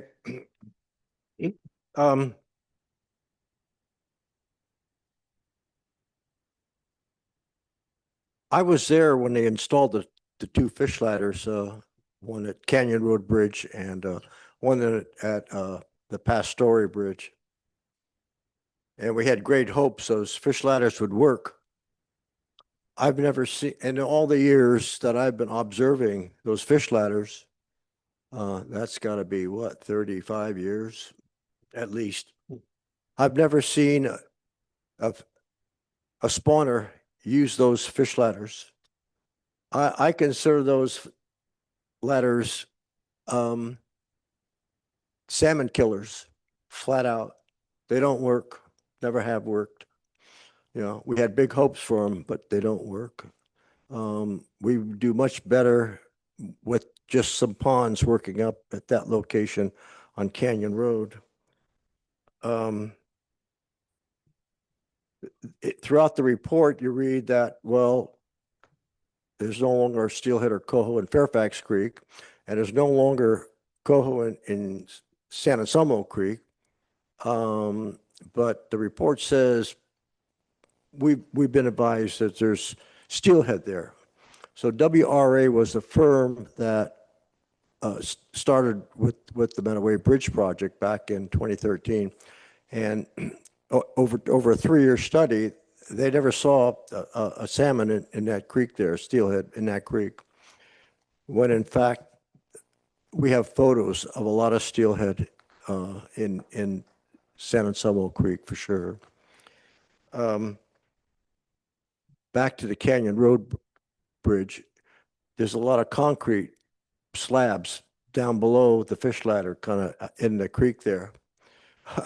Fairfax Public Works Department dumped them there, thinking they were going to stop erosion. So part of this project ought to be removing those concrete slabs that are just dumped down in the creek, and getting the creek back to a natural creek. What's interesting is there's no discussion about restoration of the fishery here. I sit on two nonprofit boards dealing with fishery issues, the North Coast Rivers Alliance and the San Francisco Bay chapter of the Sierra Club Water Committee. I co-chair that. And we're constantly looking at issues dealing with fish passage. There's a creek up in Sonoma County, just above Jenner. It's the East Branch of the Russian Gulch Creek. And they had not seen a coho in that creek in 60 years. And they did some work improving fish passage up there. And this year,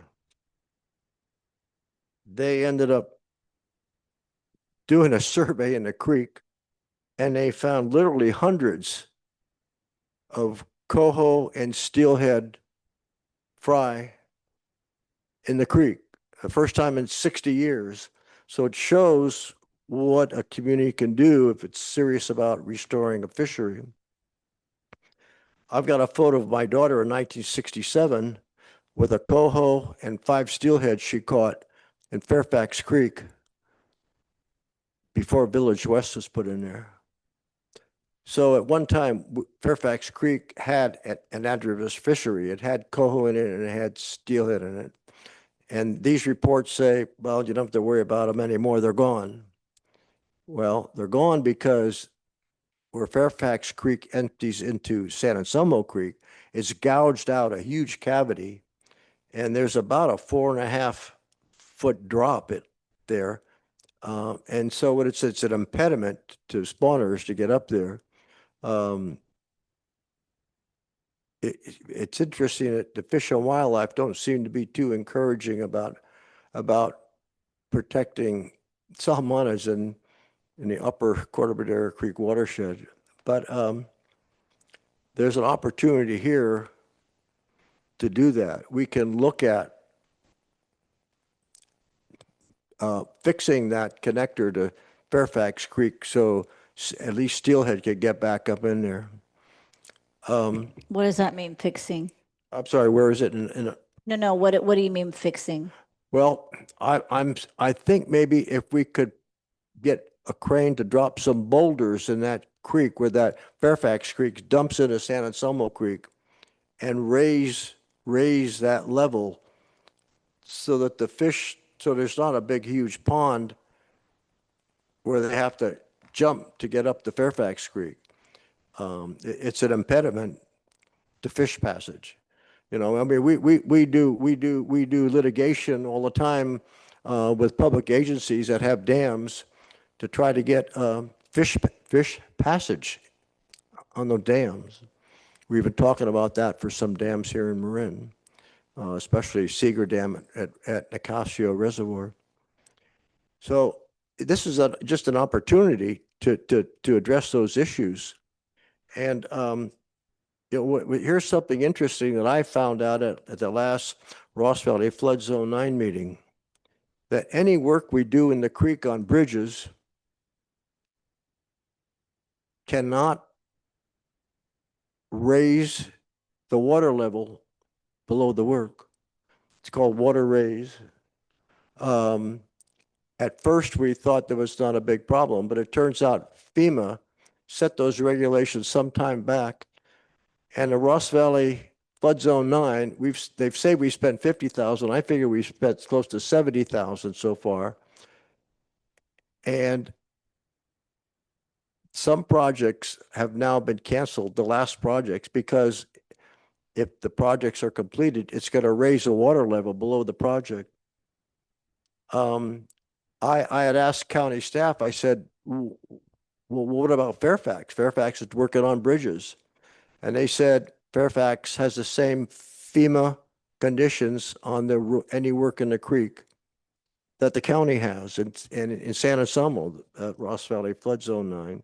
So we've got to really be careful here because we could be held liable for future floods here in the Ross Valley. You know, we were at a meeting, there were 5 of us, and it was kind of a shock to hear we're abandoning the project that basically they said we've wasted $50,000. So, I don't know if Fairfax has addressed water rise levels in any of our creek bridge projects, but we're going to have to do that, before we actually start the work. It's really important. We have folks in Fairfax with flood insurance. And if we're doing work in the creeks that's going to impact flooding downstream, then they're going to be held, we're going to be held liable. And those folks with insurance may lose their insurance. It's a pretty serious matter. And we were actually shocked to hear it all at the Ross Valley Flood Zone 9. We ended up voting 4-1 to, okay, recommend the Board of Supervisors, we abandon the Ross Valley Flood Zone 9 projects. I mean, it was like we had no options. So here in Fairfax, our consultants are going to have to look at what happened with Ross Valley Flood Zone 9 to make sure that what we're doing in all of our bridges does not adversely impact water rise below that project. Thank you. So can I just boil down? I think there's two questions in there that I'm curious about. So I think my understanding is I agree about the fish ladders, right? I like what they've done out in San Geronimo Valley, but that isn't what we have before us in this project, just in that we've been told basically we don't get the funding if we don't fix the fish ladders. Is that correct? Yes. Yes. Okay, so that's a bummer. And so I'd love to hear at some point if, Councilmember Egger, who has so much expertise, could look at, if there's some way we can get grant funding or look at some other way to enhance, this, the health of the creek so that we have more fish. That would be great, but it seems like they're not going to allow us to do that kind of thing in this project. And then I think the other thing was the concern about raising creek levels if we make some changes below the bridges. It looks like there are studies in here that specifically address hydrology. Is that correct? Is there a concern here about raising the water levels below the bridges? So I'm going to let Justin, our consultant with WRA, answer that piece. Justin, could you say your last name, please? Yeah, Justin Simeon with WR. Thank you. Thanks for being here. Sure. Yeah. So the the two questions on hydrology and the fish ladder, efficacy and restoration. I think everybody would love to see a full restoration project on that fish ladder. This project is a bridge project. It's focused on the bridge, and so the funding streams are focused on the bridge as well. And where if this were a bridge project that required full replacement of the bridge, there might be some opportunity to get a full fish ladder restoration incorporated into that funding stream. I've had that experience before on other bridge projects, but it's really just a preventative maintenance project, and there's relatively minor activities happening compared to some of the bigger bridge replacement projects that we can get, and so it's not integral enough to the overall project to be able to access that funding stream from Caltrans. There are other grant funding streams that could be used, that could fund a restoration like that, but that's not the specific project that we're looking at right now with the preventative maintenance and the Caltrans funding. So if we do all this preventative maintenance, right? Is there something that prevents us in the future from, say, removing a fish ladder? And I mean, not, making it sound easy there, because I know there'd be all this regulations and all this money that would be needed, but say sometime in the future, we wanted to take the fish ladders out and put in a more natural flow that wouldn't, cook the baby fish as they go up the ladder. Is that possible? Or are we now stuck with, we have to fix those fish ladders and we have to keep them? That's absolutely possible to get to do a permanent fix. There is absolutely possible. The repairs of the fish ladder that are required as part of this project are essentially like if they're kind of similar to this podium, right, where you've got the little baffles on the top and the bottom. Some of the baffles have come loose. And so that's the extent of the repairs on the fish ladder. It's that sort of repair. So it's actually a pretty minor component of the project that was included because of requirements from the National Marine Fisheries Service. And I just want to add, so I used to be a freshwater ecologist and have a few degrees and did a lot of research. And while I would love to see fish ladders removed, it also, if you did, you would really increase the flow. And so it requires, unfortunately, it's not a simple fix.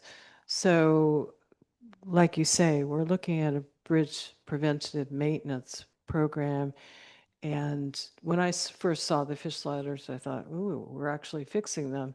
But we're just making minor repairs that are required for this project, correct? So I think we just need to know that we can't get a backhoe in and drop a bunch of boulders in, because that would also change flow regimes, as well as removing fish ladders, which I think we'd all love to see. They were an idea from the past.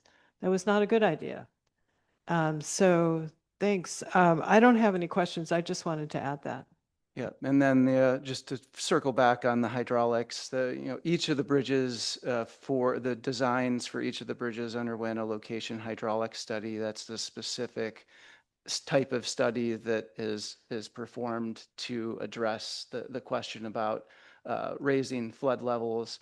That type of study was done for the Ross Valley Flood Control Project as well, and caused some challenge, found the challenges downstream.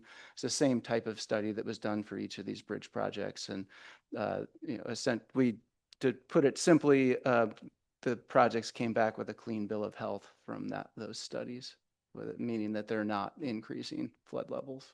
The two bridges that were going to be replaced, Meadowway Bridge and Azalea Bridge, but I just found out in the last budget meeting that we're not replacing the Azalea Road Bridge, so that's a good thing actually, because that was going to raise water levels on that Azalea Road Bridge. That's not under discussion tonight, but are we going to be discussing the Azalea Road Bridge?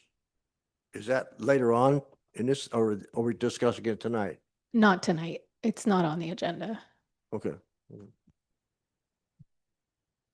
Any other questions? Okay, let's open public comment on the public hearing.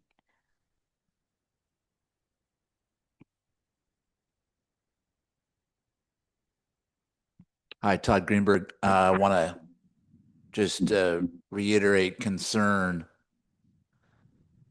about what some of these bridges might do, some of these projects might do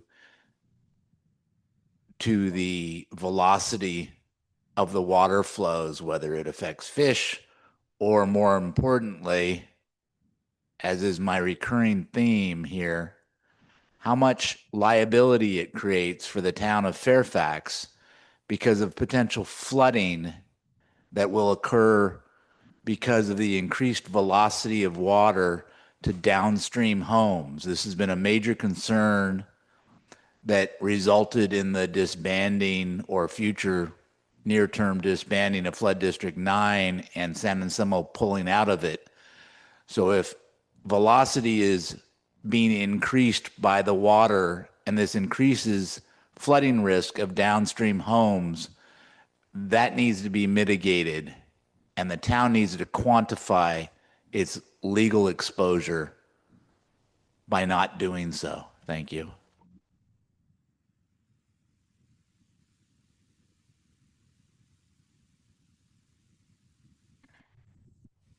Anybody online? There are no speakers on Zoom. Close the public hearing.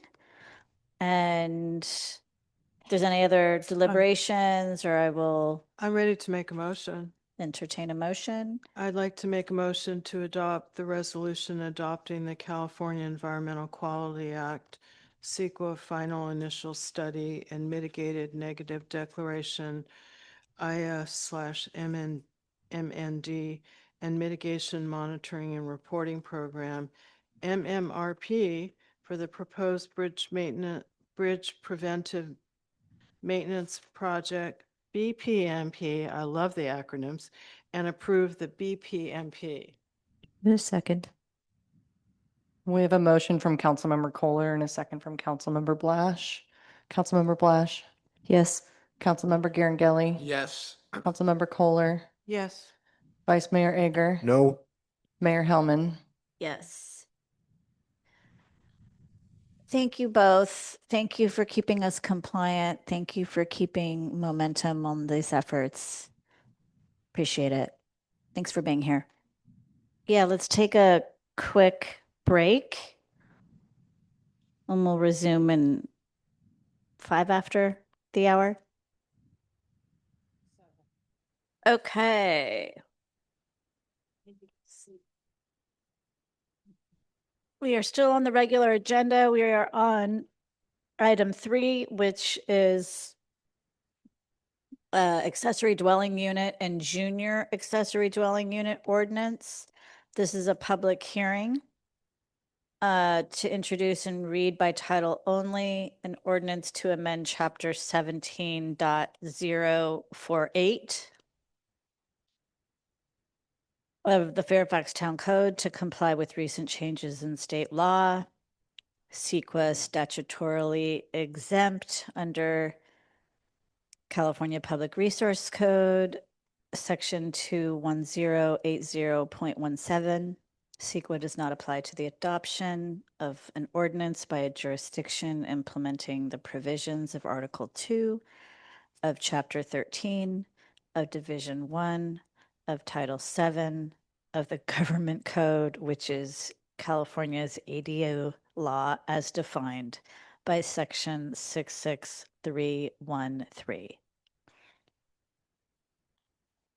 And with that, I will hand it over to our Director of Planning, Jeff Weisinger. My presentation will be shorter than your introduction, I promise. Love to hear it.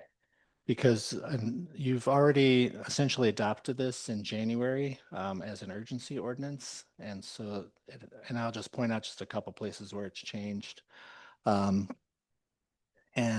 so I have about 10 things to point out, and it's all just kind of in this ordinance that I just put in front of you, just so you'd have all a clean copy and have it on top. And that's in the supplement that's in the public. And it's in the packet. supplement in the public packet, yeah. Great. So the first thing to point out is that we did have essentially 3 public hearings. So, because even though we were not really changing anything substantive from the January hearing, the public did not get a chance to kind of weigh in on the urgency ordinance because we had adopted very quickly. So we felt it was important to take it back through the public hearing process. So we advertised for a public hearing for January 15th with the Planning Commission, and it was a full agenda. And so we didn't have a chance really to adequately discuss it. So we continued that to the February meeting. So we essentially had 2 public hearings at the Planning Commission where the public had an opportunity to speak. And then, of course, we have the public hearing tonight. So a nuance with the zoning ordinance, just to point this out, because it's here in the ordinance as a whereas statement, the 8th one down. But our zoning ordinance requires that in order for a planning commission to have a positive recommendation, a 2/3 vote is required, which would require 5 positive votes from the planning commission. We only had 5 planning commissioners at the meeting, and 4 of them voted for it and 1 voted against. So it actually didn't get a positive recommendation from the planning commission due to that nuance in our zoning ordinance.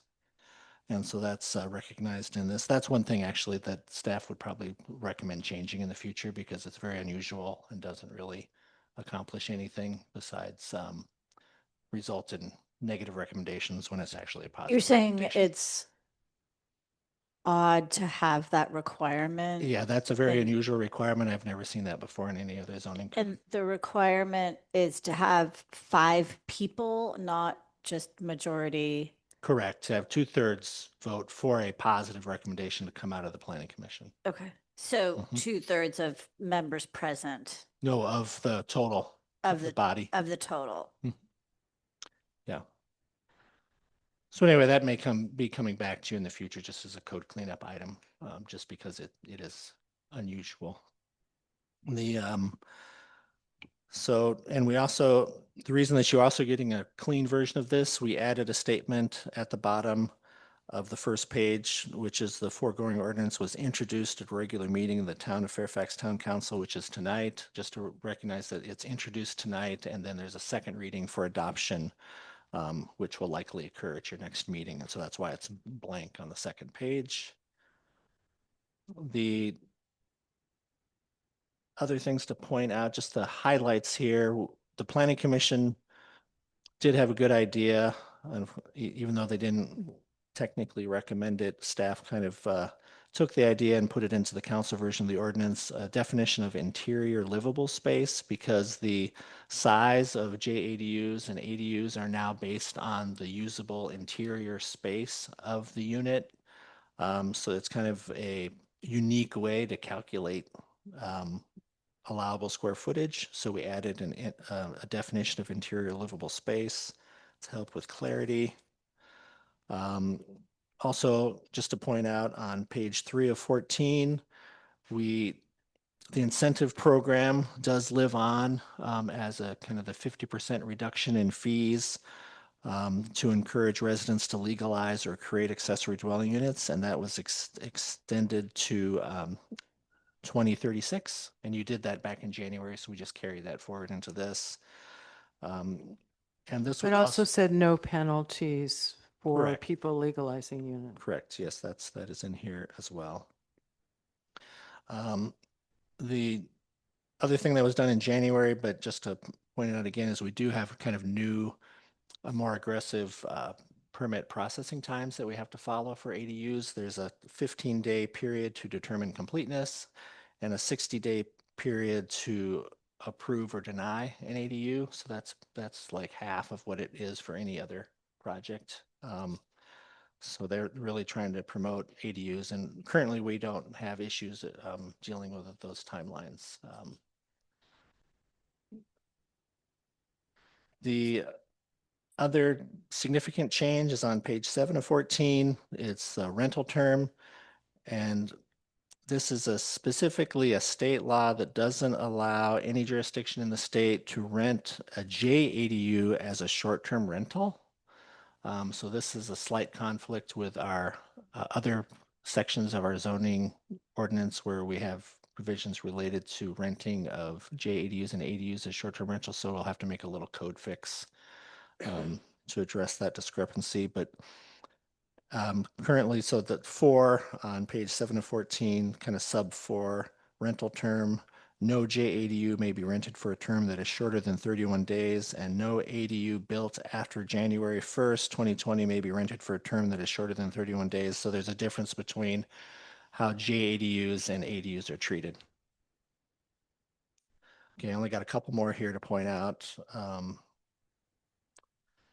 There is a change also that's new this year that was also in the interim ordinance adopted in January, that when a garage or carport or covered parking structure. Where are you, Jeff? Oh, this is on page 11 of 14. Thank you. At the bottom where it says no replacement. If an ADU is built on top of a driveway or a garage or other parking structure, we can't require that the parking be replaced. So we just kind of lose that parking. So that's kind of a disappointing provision because we have limited parking supply in Fairfax as it is. There's also a change on page 12 of 14 that's new this year related to impact fees. We can't require impact fees for ADUs or JADUs that are smaller than 750 square feet of interior living space. So that's where we kind of get that new definition of interior living space that we have to follow. And then the last thing to point out is they do have more generous provisions related to non-conforming zoning code conditions, building code violations, and unpermitted structures on the bottom of page 13 of 14. And this is where if somebody constructed a ADU illegally back, who, could be 5, 10, 1, however many years ago, that there's provisions to make it easier for them to legalize it.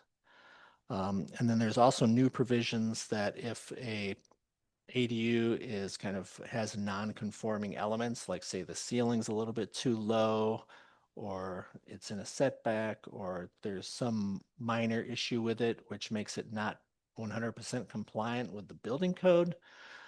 There's kind of a health and safety inspection that can be made to allow it to continue, even if it's not completely in compliance with the building code. Kind of all these things are intended to make it easier for people to do ADUs, even if they're not quite fully up to code, as long as they're safe. And that is it. Oh, and also I want to compliment Mimi Newton, one of our planning commissioners, because she went kind of above and beyond and helped us do kind of a last thorough cleanup of a code. So this is now the cleanest section of our zoning ordinance. As all Very nice. Thanks for recognizing her. has been cleaned up. And thank you for walking us through all of the components here. Any questions from the dais? Well, questions. Go ahead, Vice Mayor Eggert. More comments. I started out with the one that was in our packet, and I read that and I marked it all up. And then at town hall, there was a second one. It was a supplement. Yeah. Supplement. So I took that one and I marked it up. And now tonight there's a new one again. There's 3. It's pretty much the same as the supplement. I just wanted people to have a clean version in front of them. Okay, if I just may make some comments on the supplement. So see, this is page 4 or 5. I'm not sure what it shows on your new one. It's specific changes to the town ADU ordinance, and it was allows for ADUs and JADUs constructed illegally to be processed without a financial penalty for failing to acquire building permits at the time of construction. So does that just mean they don't have to there's no penalty for building without a permit, but does what they built have to meet the town codes? Yes, it has to be brought up to town code. Frank, just so you know, I brought that years ago so we could get people to bring in illegal units. Well, I just don't want to encourage people to build without permits because they can come in later and get it legalized. But they have to legalize it. It's if Okay. so they don't get a penalty. We want them to come in. Let me jump over to the next page. So it was lot coverage is increased from 35% to 50%. So my question is that for all building permits on that lot or just ADUs? Just where there's an ADU involved. In other words, if I come in with an empty lot or to build, I still have the 35% limit. Correct. On lot coverage. Mm-hmm. Correct. It's Yeah. just, if I'm doing an ADU, I can go to 50. Correct. Okay. Then I was over on it. Let's see. There's definitions: livable space, living area, multiple family dwelling, a structure with 2 or more attached dwellings on a single lot. For example, apartments, attached townhomes, and row houses. So I'm wondering if developments like Cannon Village and Village West, they have CC&Rs that limit what the owners could do with their units. Is this going to override those CC&Rs so that someone with a with a townhome can have My understanding that state law changed it, and as you know, I live in Canyon Village, but Janet, go ahead.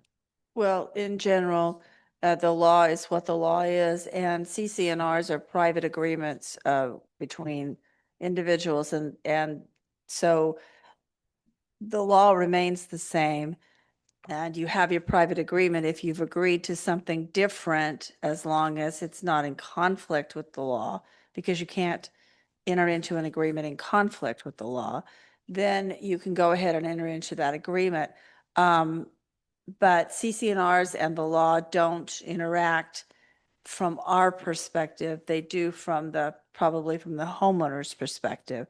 But we don't offer any kind of opinion or anything on CCNRs. That's a private agreement, and it doesn't impact what the law is. The law stays the same. Okay, so the homeowners association won't get on a owner if they don't abide by their CCNRs. They very well might. That's a private agreement. That's between them, but it can't be in conflict with state law or local code. Okay, So I just want to interrupt. So the CCNRs for Canyon Village are quite old. Yes. And I didn't enter into any agreement. I didn't sign anything when I bought that place. They just gave them to me, and they made some changes to them over the years. They're trying to change them big. But it's my understanding that state law says that things like ADUs can be built, or JADUs can be built in townhomes. And so if those CCNRs conflict with state law, and not that I want to, but if I wanted to, I could go ahead and then I could fight it out with the HOA. Is that correct? That's correct. Okay. Then I'm over on, well, it was 7 to 17 on the supplement, but it's a deadline to approve or deny ministerial approvals. And it says application within 60 days, the application is deemed, if in fact the town has not approved or denied the application within 60 days, the application is determined approved. Correct. Unless either the applicant requests a delay or, so what if it slips through the cracks? You know, those things happen from time to time. Somehow the changes happen and we miss it. Does that mean it's automatically approved because we Yeah. screwed up? Yes, it does, unfortunately. Oh, That's wow. state law, yeah. Okay. Okay. Um,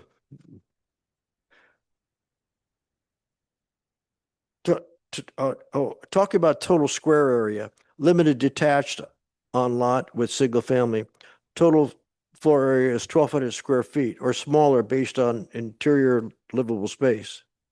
So for instance, when we bought our home, it was 900 square feet. We've had some additions since, but there are a lot of small homes in Fairfax. Can a 900 square foot house have a 1,200 square foot ADU? Yes. I know it sounds ridiculous, but it is true. Okay, wow, okay. Then on unlimited detached on lot with multifamily. So I own 2 duplexes side by side. That's 4 units. And I own both of them. Could I conceivably add 8 ADUs? I was looking at that though, it talks about how many ADUs you can end up building on a multiple unit parcel. You can only have 25% of the total, or there's a minimum number. I don't want to give you the wrong answer. Only 25% of, if you own 4 units, you only get one more ADU? Is that it? I think, yeah, you get one more, you get an ADU and then maybe a JADU. JADU, Yeah, okay. so you could potentially get Okay, more. but you can't get up to 8. Somewhere I read it, you get up to 8 units. And I thought, Yeah, if well, you- this is right here. If you have a larger, like if you have an apartment complex, you could get 25%. Okay, so no more than 2 detached ADUs on a lot with proposed multifamily dwelling, or up to 8 detached ADUs on a lot with existing multifamily dwelling.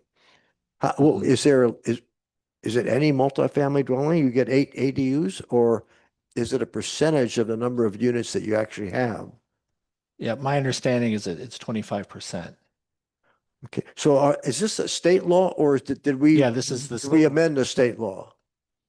No, we This is exactly as that state sat Yeah. down to us, said, this is the new ADU law. Mhm. We didn't fool with it at all. Correct. Okay, okay, okay, okay.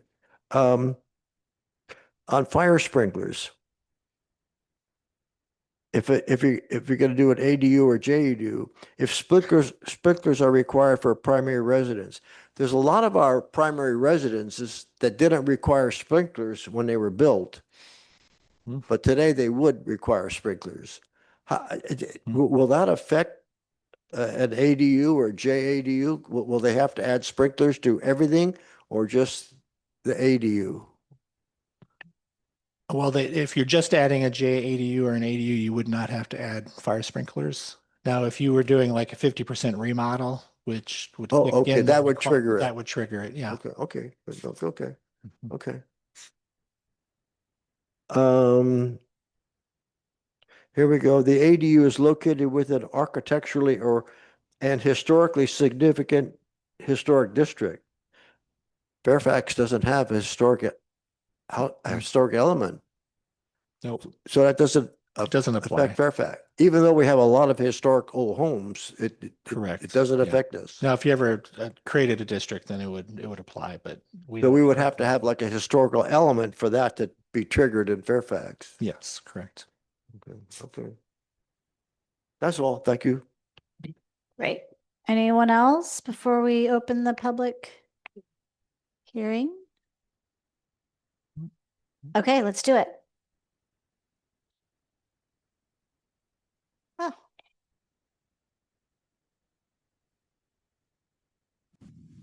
Hi, Todd Greenberg here. Couple of things that I'd like to get cleared up.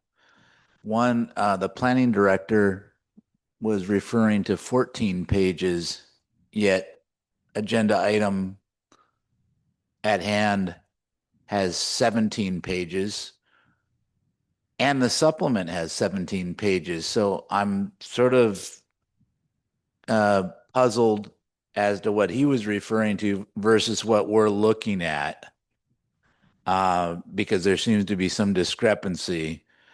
And then the supplement that was received doesn't have any red line on it, but the agenda item has red, green, and purple lines on it.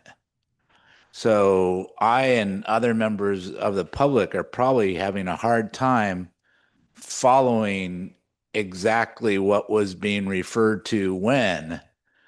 And this also brings up another concern of mine, not particularly related to just this agenda item, but frequently it occurs to me or appears to me that it is this town council's practice or the staff's practice to add last minute or last hour's supplements where any reasonable person would not be able to read them in time to be prepared for the meeting.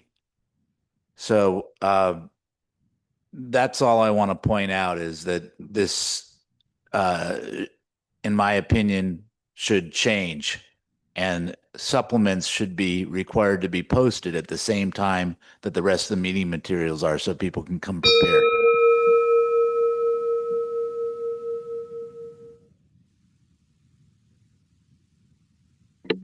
Mark Bell, Fairfax. Just a really simple question. For the past several years, with all the housing element discussions and consultants that we had, we heard so much about our robust ADU program that we were having and that there were going to be all these ADUs being built. So I don't know, say in the last 2 or 3 years, how many ADUs have been built? I believe the estimate that was being ponied about was 20 a year when the reality was 4 or less. So I would like an answer to my question.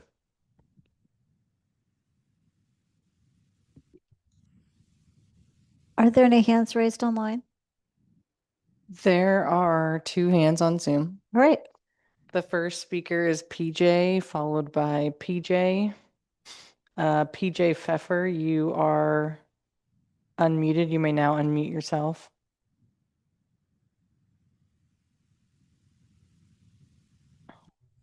He just dropped off. Okay, PJ, you are unmuted. You may Hey, not. Are you there? yeah, thanks. Sorry, I keep getting disconnected and reconnected, so I'm there twice. Um, anyway, I'm speaking solely on my own behalf and my opinion, not as a member of the Planning Commission. Um, I understand um, intention behind um, the amnesty program for financial penalties for ADUs that Vice Mayor Egger was asking about. It seems to me, though, counterproductive if our intention is to get some of these units legalized so that they can be counted for our arena cycle. When you have the incentive program expiring many years after the arena cycle is over and counted, everybody is actually better off if you have an illegal unit not getting it legalized until the day before the program expires, because then you're just putting off when you have to pay. It doesn't make any sense. So I think the way this is written, with the program expiring in 2036, I'd expect everybody within a legal unit who would try and get it legalized to take advantage of that provision by 2029 or whatever in this housing cycle. Now it's a smarter choice for them not to do so until 2035. And I don't think the town should do that. I think we should be focusing on the fact that people taking advantage of illegal and unregistered units are stealing from the town.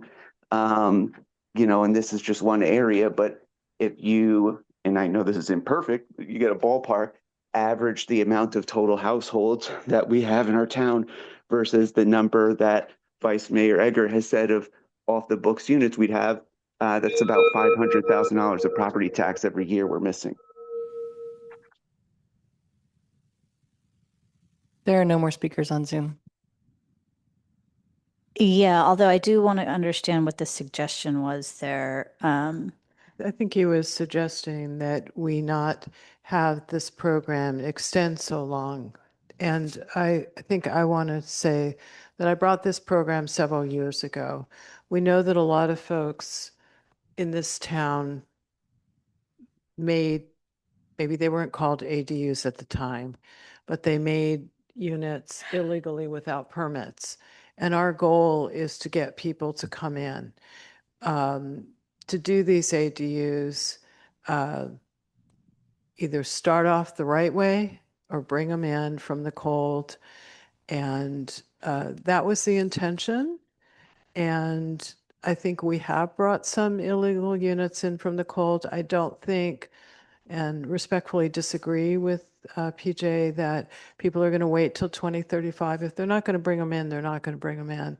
But part of the amnesty program was that everybody would only pay 50% of the fees, so that it's an incentive for people to come in, not just to legalize illegals, but to do more. And I also want to just speak to one thing that keeps being bandied about. So we were able to estimate the number of ADUs in the housing element based on a formula that HCD does based on our past track record. We did not estimate higher than that formula, nor could we have.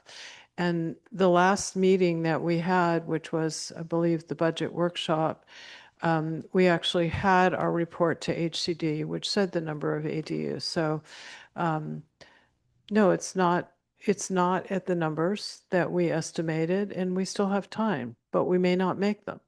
Just like we may not make other aspects of our arena. That's the reason why you do a buffer. So with that, I'm ready to make a motion if. Well, I just have one quick question because I'm curious about this. So Because we have a lot of turnover in homes. So how does this work if you have an illegal unit and the property is sold? Because the town does inspections and so forth. How does this work? Yeah, and in fact, that tends to be when they're caught. Yeah. That when a home gets sold, we do a resale report. And if there is an illegal unit or illegal construction, that's a lot of times when they have to come in and legalize the unit. Okay, so that is a primary source. It's a significant source, yes. Yeah, and then they qualify for the amnesty in that regard. Correct, yeah. But you have to legalize it. Like, and things have changed, but somebody had built some very strange thing that somebody was living in by our house, which I would never wish on another human being. And they came and made us take the heater out and make it unlivable until it was legalized. And I don't think it could be legalized, but it was an interesting process. Yeah. Yeah, sometimes they can't be legalized, but yeah. Do you think this item related to the non-conforming is worth doing some like publicity around? Do you think that some folks are not coming forward because they don't think there's anything they can do to become compliant? I don't know. That's a good question. It's possible. Yeah. Okay. Could we advertise this program in the newsletter once we're past this? Yeah. Because I think that's one of the things, we do these good programs, but we don't do a great job of advertising. And that might make folks say, hey, I'm ready. Yeah, we can advertise that. And I will say that we are, a lot of our residents do use the ADU center.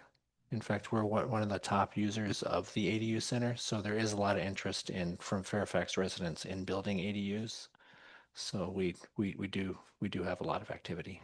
Do we have any idea how many have been legalized through the amnesty program? I don't know off the top of my head. I could Mark may have a good idea. Okay, because I mean, I'd love to know what the uptake is over the years. And I also just want to say I acknowledge that this was a huge amount of work on the part of the planning staff and the planning commission. So I watched those meetings and they went over it with a fine-tooth comb. And I did notice that Commissioner Newton in particular has put a lot of effort in. And I'm happy to hear that you guys can meet the deadlines right now because, I mean, I know one of the concerns we have about staffing is that we have all of these programs where you have such fast turnaround that if you don't have enough staff to process those permits, then it's just going to be legalized de facto because you couldn't get to it on time. So it sounds like we're not having a problem with that yet. So that's great. Thank you. Okay, I'll entertain a motion.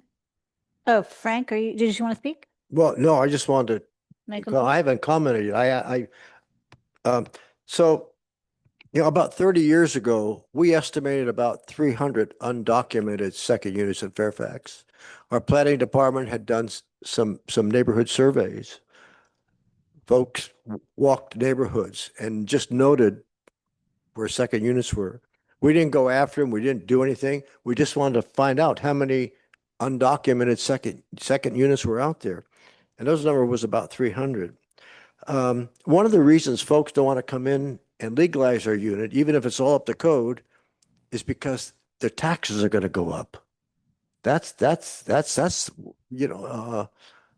issue. So we've been losing tax money, and I'm not sure if we can incentivize people to come in and legalize their unit when they know that the property tax is going to go up. So there's really no way to deal with that, is it? Is there we can lower the cost to come in, could drop it to 50%. I mean, I know a couple of chicken coops in Fairfax that have been turned into living units. So that's what's out there. I probably more than a couple. Yeah. But I mean, I think you're raising a really good point, Frank. But I also think we may get some in that are not. I mean, good point. Yep. Okay, I'll entertain a motion. I'm ready to make a motion to waive first reading and read by title only an ordinance to amend chapter 17.048 residential accessory dwelling units and junior accessory dwelling units of the town code to comply with recent changes in state law. Do I need to read the other thing that's above? This is what the recommendation says. Janet?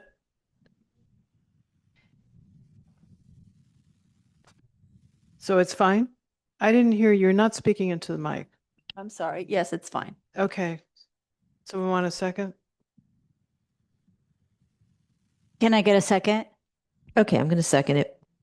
We have a motion from Councilmember Kohler and a second from Councilmember Blash. Councilmember Blash, Yes. Councilmember Garangeli, No. Councilmember Kohler, Yes. Vice Mayor Ager. You know, I want to vote for it, but I think we could tighten it up a little bit. So I have to vote no on the introduction. Maybe we can tighten it up between now and the adoption. Thank you. Mayor Hellman, Yes. motion carries. Okay, moving on to consent calendar. The council can approve all items on the consent in one action. Alternatively, any council or staff member can remove items for separate discussion and voting.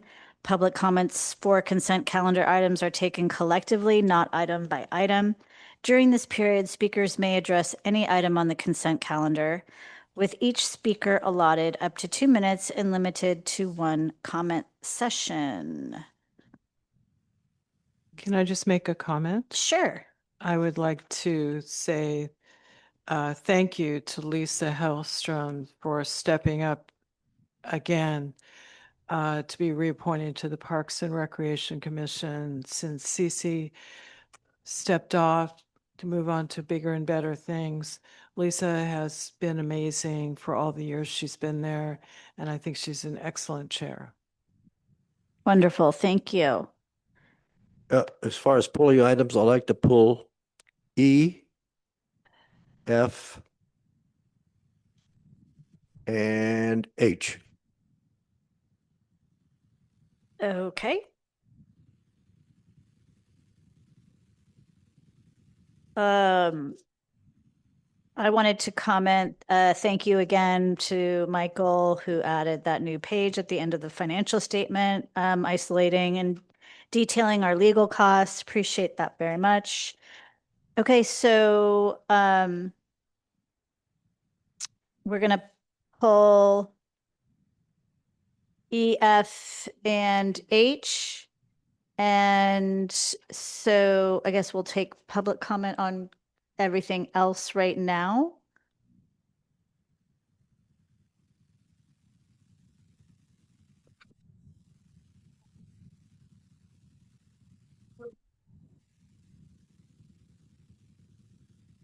Hi, Todd Greenberg. It seems Fairfax is still in the habit of including controversial items and packing the consent calendar in the consent calendar.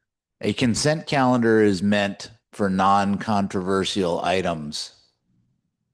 Given that Fairfax just declared a fiscal emergency, it's hard to understand why the finance reports would be non-controversial.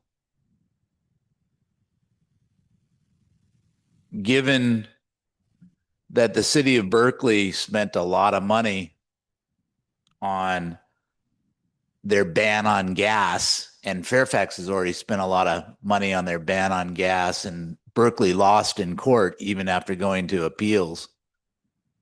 It's hard to imagine why a controversial item that increased costs to Fairfaxians would be on the consent calendar. It looks regularly like you're trying to sneak things past people in Fairfax.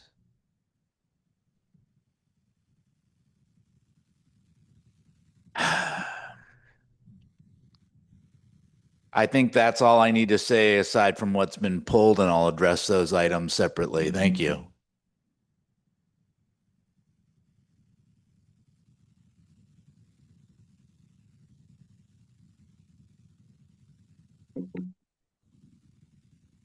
Never did get an answer to my question about how many ADUs have been built, year totals for the past 2 or 3 years. I thought that was part of your responsibility as a town council. Limit your comment to the consent. That would be great. Well, I would if you had done your job properly. So as far as just to piggyback on what Todd was saying, with this huge fiscal emergency that we seem to be in, E should definitely have been an item. I mean, we're talking about spending 1.6 million. That was pulled. I know. I'm just saying that I'm agreeing with Todd that that should have been on the regular agenda for discussion. I mean, just because you have a 3-2 majority for whatever you want to do shouldn't impinge on the public's right to speak on items.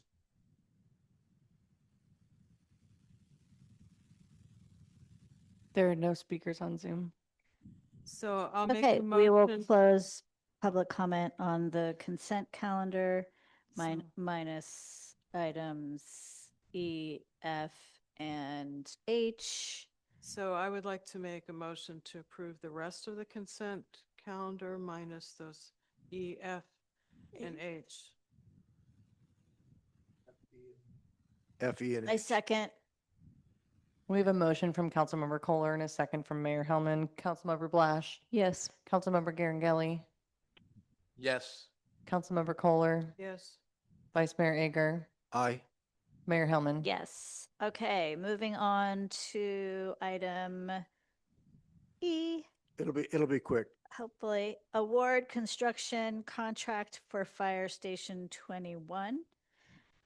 This is a resolution awarding a contract to Argo Construction for Fire Station 21 remodel project and authorizing our town manager to execute this contract and pay the amount not to exceed 1.036 million with an additional contingency of $98,953. This resolution is not expanding the total project cost, which still remains estimated at 1.6 million. And we have Kristen still here. Thank you for sticking with us. Frank, what's your question? Okay, so I looked at all the bids and Argo is the low bidder at $1,036,000. The second place bidder was Belts Construction at $1,060,000. They were $24,000 above it. But then when we issue the contract, we award the contract, we're adding $98,953 to it. Well, It's a contingency. Yeah, so it's not added to the contract. It's authorizing the town manager to essentially approve change orders up to that amount. So the contract amount will be for $1,036,000. And when change orders happen, that's when the total construction contract amount will go up. And the whole And- 1.6 has that contingency embedded in it. It's part of project management. So you're just saying that the 98K, even if they used some or all of that, is not going to increase the 1.6, is within the 1.6. Correct. So it's a contingency. Okay. Okay, I know some bidders, always plan on unforeseen expenses and they think they're going to get more money out of the low bid anyway. But anyway, I was just trying to see how the relationship to the 98,000 to the low bid. Thank you. Thank you. Okay, any other questions from the dais before I open public comment on this? Okay, seeing none. Go ahead.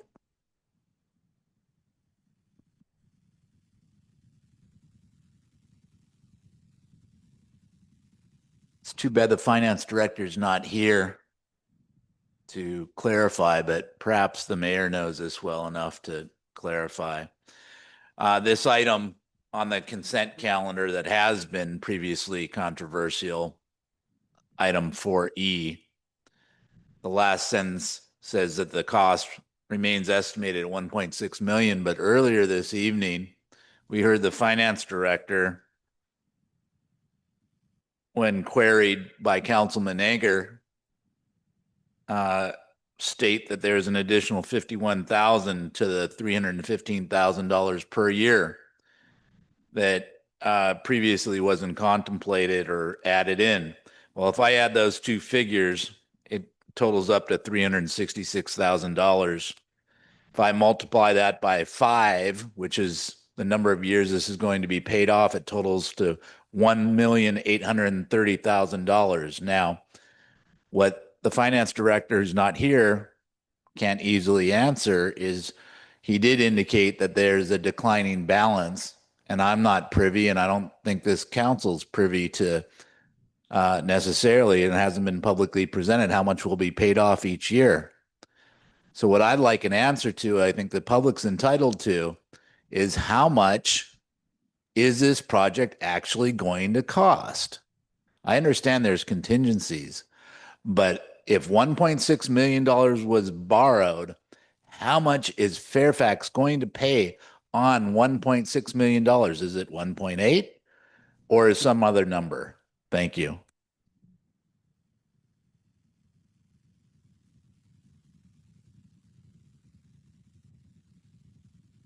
Mark Bell. So I'm looking here like $1,036,000, and then the contingency being added on to that brings us to $1,134,000 approximately. I understand that we're renting some housing, et cetera, but it seems to me that there's still about $300,000 or $400,000 that's kind of floating in the wind.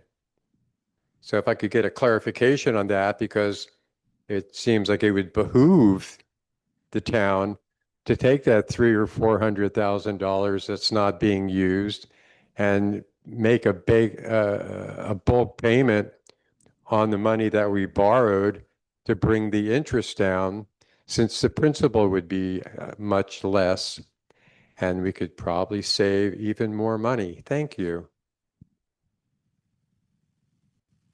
Any hands online? Okay, great. We'll close public comment. I will entertain a motion. I'll make a motion that the town council adopt the resolution to award the contract to Argo Construction, Inc. and authorize the town manager to execute the contract and pay the total project amount not to exceed $1,036,000 with an additional contingency of $98,953. This resolution is not expanding the total project cost, which remains estimated at $1.6 million. Second. We have a motion from Councilmember Kohler and a second from Councilmember Blash. Councilmember Blash, Yes. Councilmember Garangeli, Yes. Councilmember Kohler, Yes. Vice Mayor Ager, Aye. Mayor Hellman. Yes. Okay, moving on to F, which is the wall property fuel reduction. Adopt a resolution authorizing the town manager to execute a contract with WRA for fuel reduction environmental services for an amount not to exceed $68,031.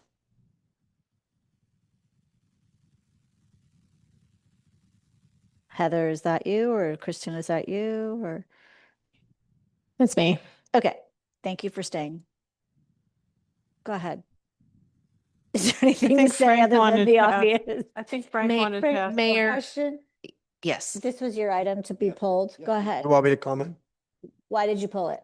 Okay, so I'm not sure if the $68,031 is a one-time, or is this 1 year, or is this each year? And it looks like there's going to be nothing done this year, this summer. It's going to be next summer. Is that correct? So we're not going to do any maintenance, this sub. So I just want to clarify that this is just for them to do the environmental compliance work. This is It's not the work? No, it's just the environmental compliance, correct? So to do the CEQA document to evaluate the environmental issues. So it's not the project itself. That's correct. So the project is going to be over and above this. This is just, so we're not going to do any work on the property this year. There's a chance, if this is adopted tonight, that we may be able to do some work by the end of summer. It won't be all of the work because like we'll have enough environmental work to do some like lighter vegetation removal. But we'll need the full CEQA process to be completed to do heavier vegetation removal. Okay, and those funds come from the 500,000? No, it's not. So I just want to clarify, the way we've got this is we're using our Marin Wildfire local funds to do the work. And so it's not, the 500,000 is for engineering work that we had most raised money because there needs to be geonetting and stuff put on the wall property. This is really just for the vegetation management. So we're using Marin Wildfire money, separate monies. Thank you. And I just want to say that I had specifically pulled this last time because I wanted, since I'm the Marin Wildfire rep, I wanted to make sure that we were able to use, we had enough money in Marin Wildfire money to not short circuit our other Marin Wildfire local. This is the kind of clarification that could happen in staff meetings with staff beforehand or through email in advance, just pointing that out. I'll entertain a motion on this. Don't you have to do public comment? Oh, yeah. Public comment on item A, what is it? E? F? It's F. Item F on consent that we pulled.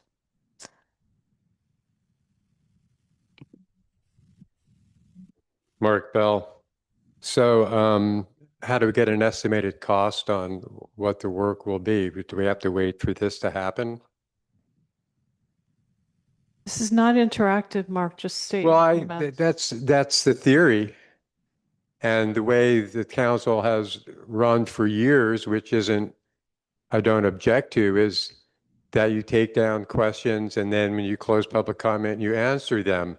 But it seems like we're in a new era where you ask questions, where you want answers and you don't get them. You get ignored. I find this quite contrary to the long diatribe that we were forced to listen to when Mayor Hellman came and made her presentation about how things were going to be. I thought civility was one of them. Well, civility is answering questions, but that doesn't seem to be the case. So you can smirk all you want, but basically you aren't doing your job. And if you had any self-respect, you would resign because you're not doing your job. Mark, you need to stop disparaging us.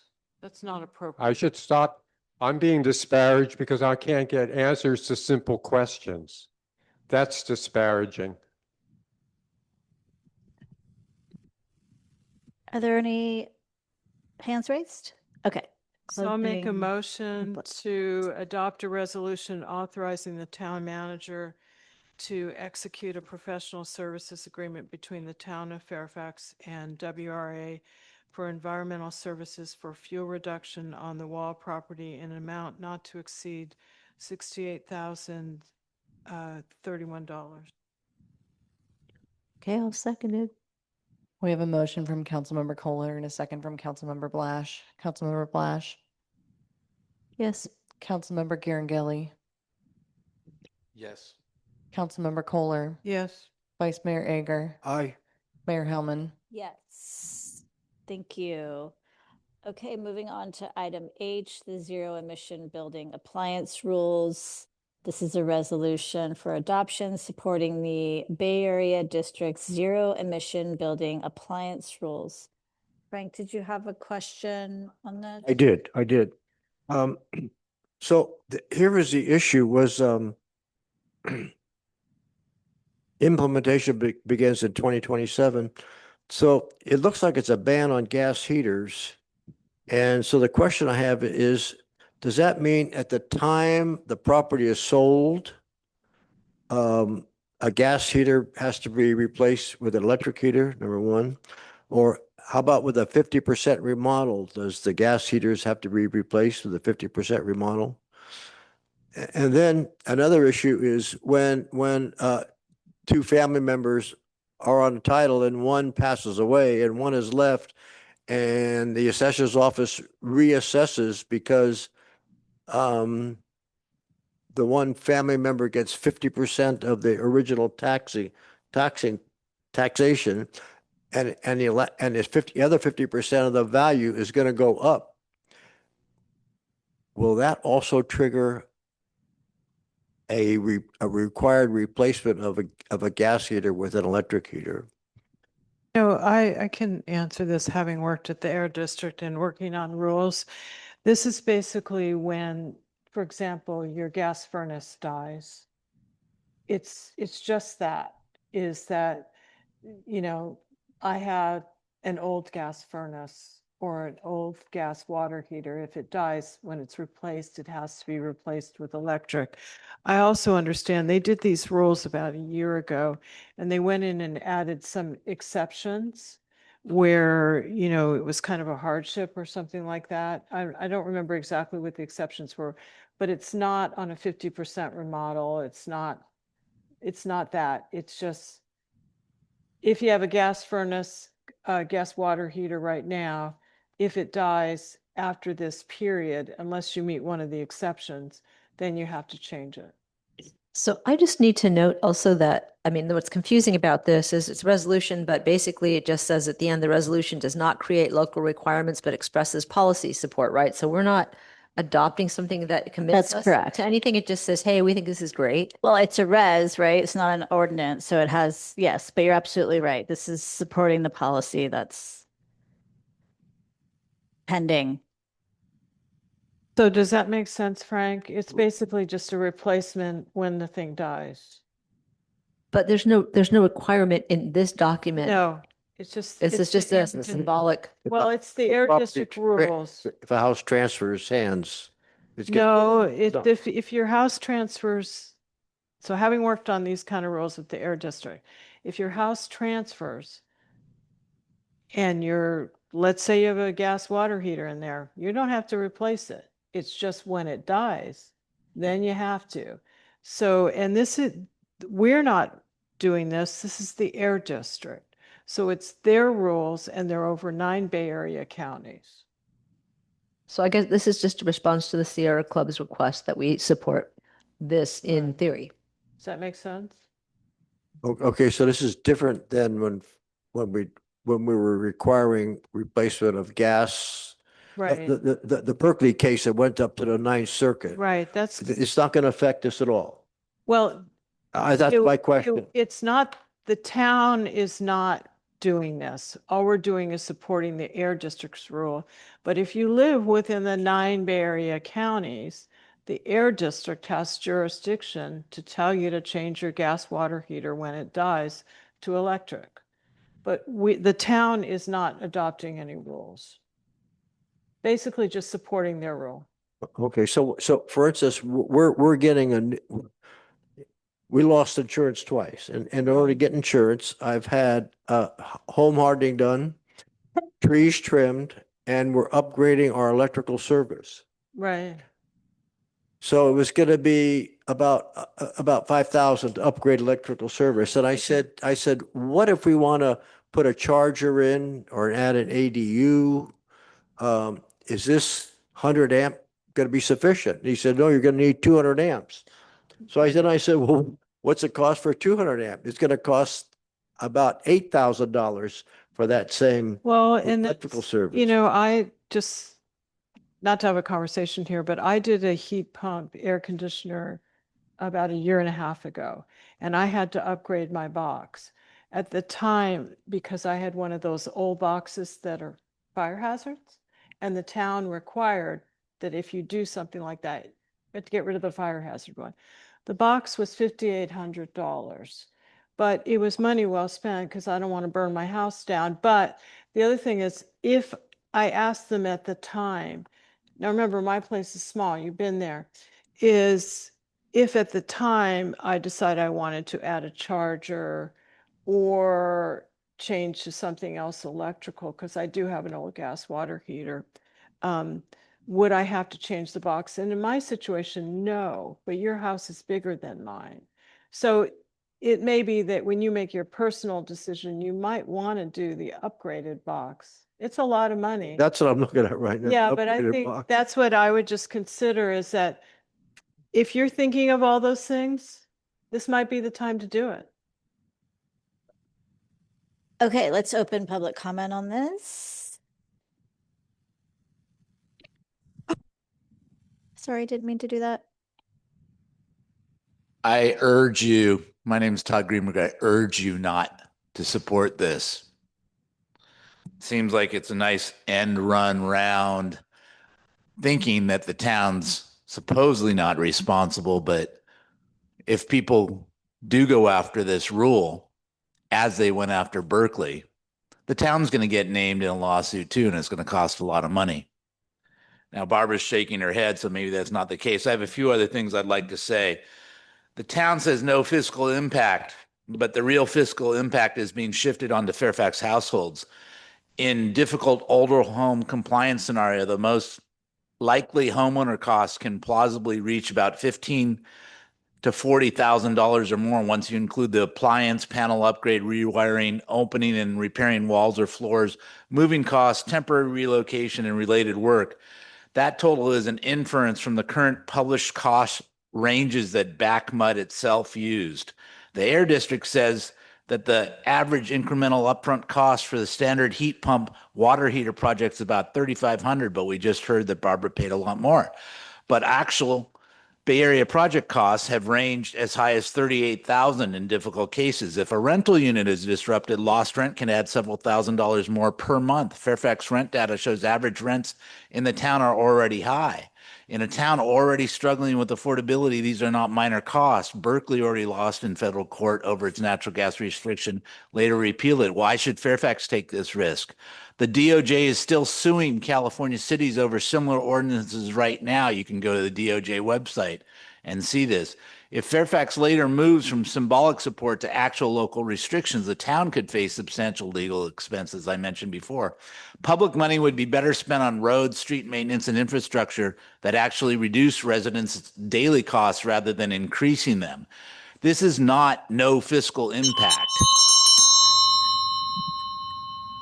Thank you. Are there any hands online? Okay, closing public comment on that item. So I'll make a motion that the town council adopt a resolution supporting the Bay Area Air District Zero NOx appliance rules 9.4 and 9.6, which promote the transition to zero emission water heaters and furnaces. I'll second. We have a motion from Councilmember Kohler and a second from Mayor Hellman. Councilmember Blash. Sure. Councilmember Garanghelli. No. Councilmember Kohler. Yes. Vice Mayor Ager. No. Mayor Hellman. Yes. Motion carries. Okay. Unless anyone objects, I'm going to skip council member reports and comments. All right, then. No objections there. We are adjourning in memory of John Martin Hauserman Jr.